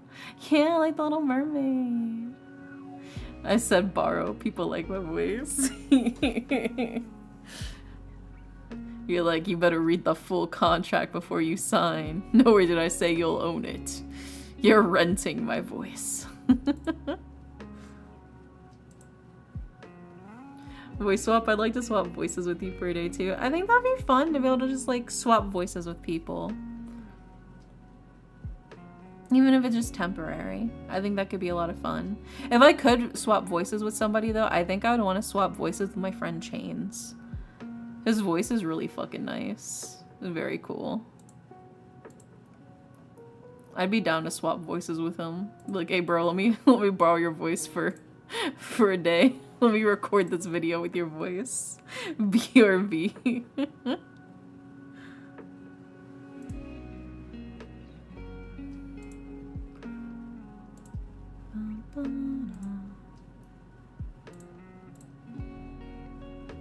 And then we've got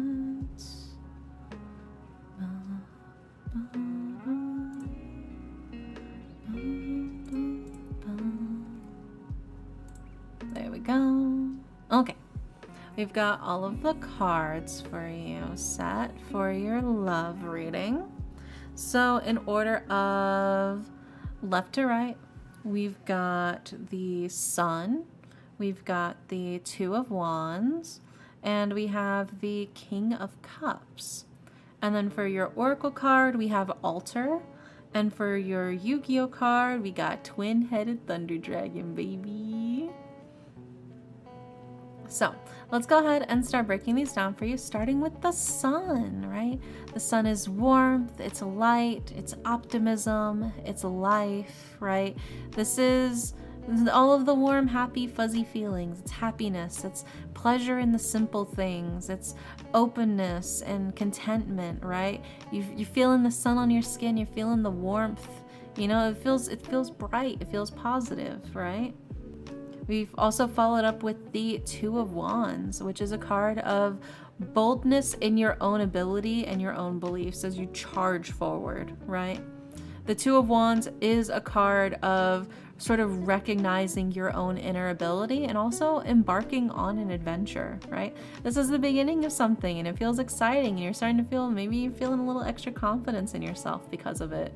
You bagged a banger, so you're like, hell yeah, I clearly got something going for me that's working out, right?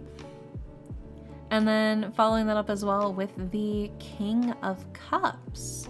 And the King of Cups is somebody who's very in touch with their emotions, right? Somebody who is very sensitive with the healing touch, who is good with words, but also just good with their feelings. I think your key thing is, I think you're a lot more in touch with your emotions and your feelings than a lot of other people are. You tend to recognize your feelings and understand what they are to a very much more close degree than some other people. You can recognize, oh, I'm feeling this. Oh, this is affecting me in this way. And that makes it a lot easier when you encounter, you know, various issues. You can go, oh, I'm feeling jealous because of this. Oh, I'm feeling, you know, sad or lonely or because of this, right? It makes it a lot easier for you to tackle these problems because you actually know how to process your emotions. That is your strength, is that you know how to process your emotions. Also, hi, Wee-san. Welcome in. But I think that is sort of the key thing here, yeah. Therapy has helped me to think about my emotions better, yeah. I think that's like your strong point, is the fact that you're going to therapy, you're breaking down your emotions more healthily, you're understanding all this. That's gonna set a really strong, solid foundation for any relationship, whether it's platonic or, in this case, romantic, right? How you doing? I'm doing good. I'm doing good. But that is very much the thing here, is it feels like you're on a new journey for yourself. It feels very exciting. It feels very warm. It feels very light. You feel like you can kind of conquer the world right now. And it feels like your strength is that you feel very deeply and you're much more intimately acquainted with your own feelings than I think most people would be right now. And then we followed up with your Oracle card, which is Altar, which is gratitude and releasing burden. So again, that's sort of dealing with your emotions, dealing with your feelings, understanding and processing, you know, what's going on around you and how you feel about everything. Letting go of past pains and hurts as you move forward to enjoy the beauty of new experiences in life, not letting, you know, negative past experiences weigh you down and stop you from enjoying the beauty of new life, right? Listening to a lot of podcasts of people reading Reddit and giving general advice has helped a lot too, figuring out how to communicate my feelings. Yeah, sometimes it helps just to have those outside perspectives, you know? I think that's why a lot of people like getting tarot card readings, is because it's a chance for them to hear an outside perspective from somebody who is not intimately fully aware of every single thought that goes on in the listener's head, right? Because I don't know all of the individual strong details of your personal life or how your mind works or how everything works, but you know, I can give my own personal value and my own opinions and my own personal experiences for you to sort of contemplate on and to think about and to hopefully use in your own life in ways that maybe you wouldn't have initially have thought of on your own had you not heard it, you know? I think that's the value of having all of these open perspectives to listen to. And I think that's, like I said, I think that's why people are drawn to tarot, is because tarot is a great tool for shifting your focus to an outsider perspective, to force yourself to draw these symbolisms and these connections in ways that maybe you wouldn't have without the help of the initial meanings of these cards, right? And then that brings us to your Yu-Gi-Oh card, which is Twin-Headed Thunder Dragon. Thunder Dragon. Thunder Dragon, right? Thunder Dragon, it's got 2 heads. And as they say in the good old days, 2 heads are better than 1, right? Multiple perspectives is better than a singular one. Having multiple views can be really insightful, right? Multiple ways of going, multiple directions you can head in. It's a lot easier for you to brainstorm, and it feels like you're not alone, right? You are not, one individual singular thunder dragon. You are 2 thunder dragons sharing a body, but you have 2 separate heads, right? You're working together for the greater good of your body, but you are both individuals thinking within yourselves. And I think that's when you can really come together to create something even better, to do what you can for the greater whole, this greater sum of your individual parts, right? Because a relationship isn't just 2 halves of a whole, right? It's 2 whole individual beings coming together to create something much more than just their individual sum of their parts. And that's kind of the key thing here, is you're bringing these values and these experiences and these things that you've lived in your life, and the other person would also be doing the exact same thing as well. So working together, you're sort of covering the gaps in each other's knowledge and experience, and then 2 wholes of a half or something. I don't think the math works on that one. I'm no mathematician, but I don't think that's how that works. But it is a matter of you're both working towards the same goal. It doesn't help to fight each other. It helps to focus on what the issue is itself, so you can both tackle it directly with your own individual knowledge, your own individual separate brains, right? Because they're 2 different heads, right? 2 different heads, 2 different brains, but you're still coming together into one twin-headed thunder dragon, right? But yeah, I hope that helps. Sat. Fingers crossed. But it does seem like you're in a really good position right now. It feels like things are really starting to settle into a really good way for you, especially in terms of romance. And I'm so excited for you. I hope things go really well. But yeah, that is officially all of the readings for today. So much fun. I did yap a little longer than I expected, but that's okay. That's okay. Let's see. Accidentally unmuted Harper's stream. Let's raid Harper's stream. We'll raid Harper's stream since I accidentally unmuted it for half a second. I will say Twin-Headed Thunder Dragon is a freaky looking card. I love Twin-Headed Thunder Dragon, dude. He's such a fella. He's living his life. I love that for him. Yeah, we're gonna raid Harper. And then tomorrow we are playing Distant Voyages, which is a Yuri visual novel about beautiful women on a cruise ship looking for love. So if you want to come hang out with me as we do that, we will be playing that tomorrow, and I'm so excited. We're going to be playing the demo for that. We're going to see lots of beautiful women. And I'm hyped. I love beautiful women. So yeah, hopefully I will see you guys tomorrow for the lesbian cruise ship visual novel. But if not, no worries. I'll see you when I see you. I hope you guys have a wonderful, wonderful night. And good night.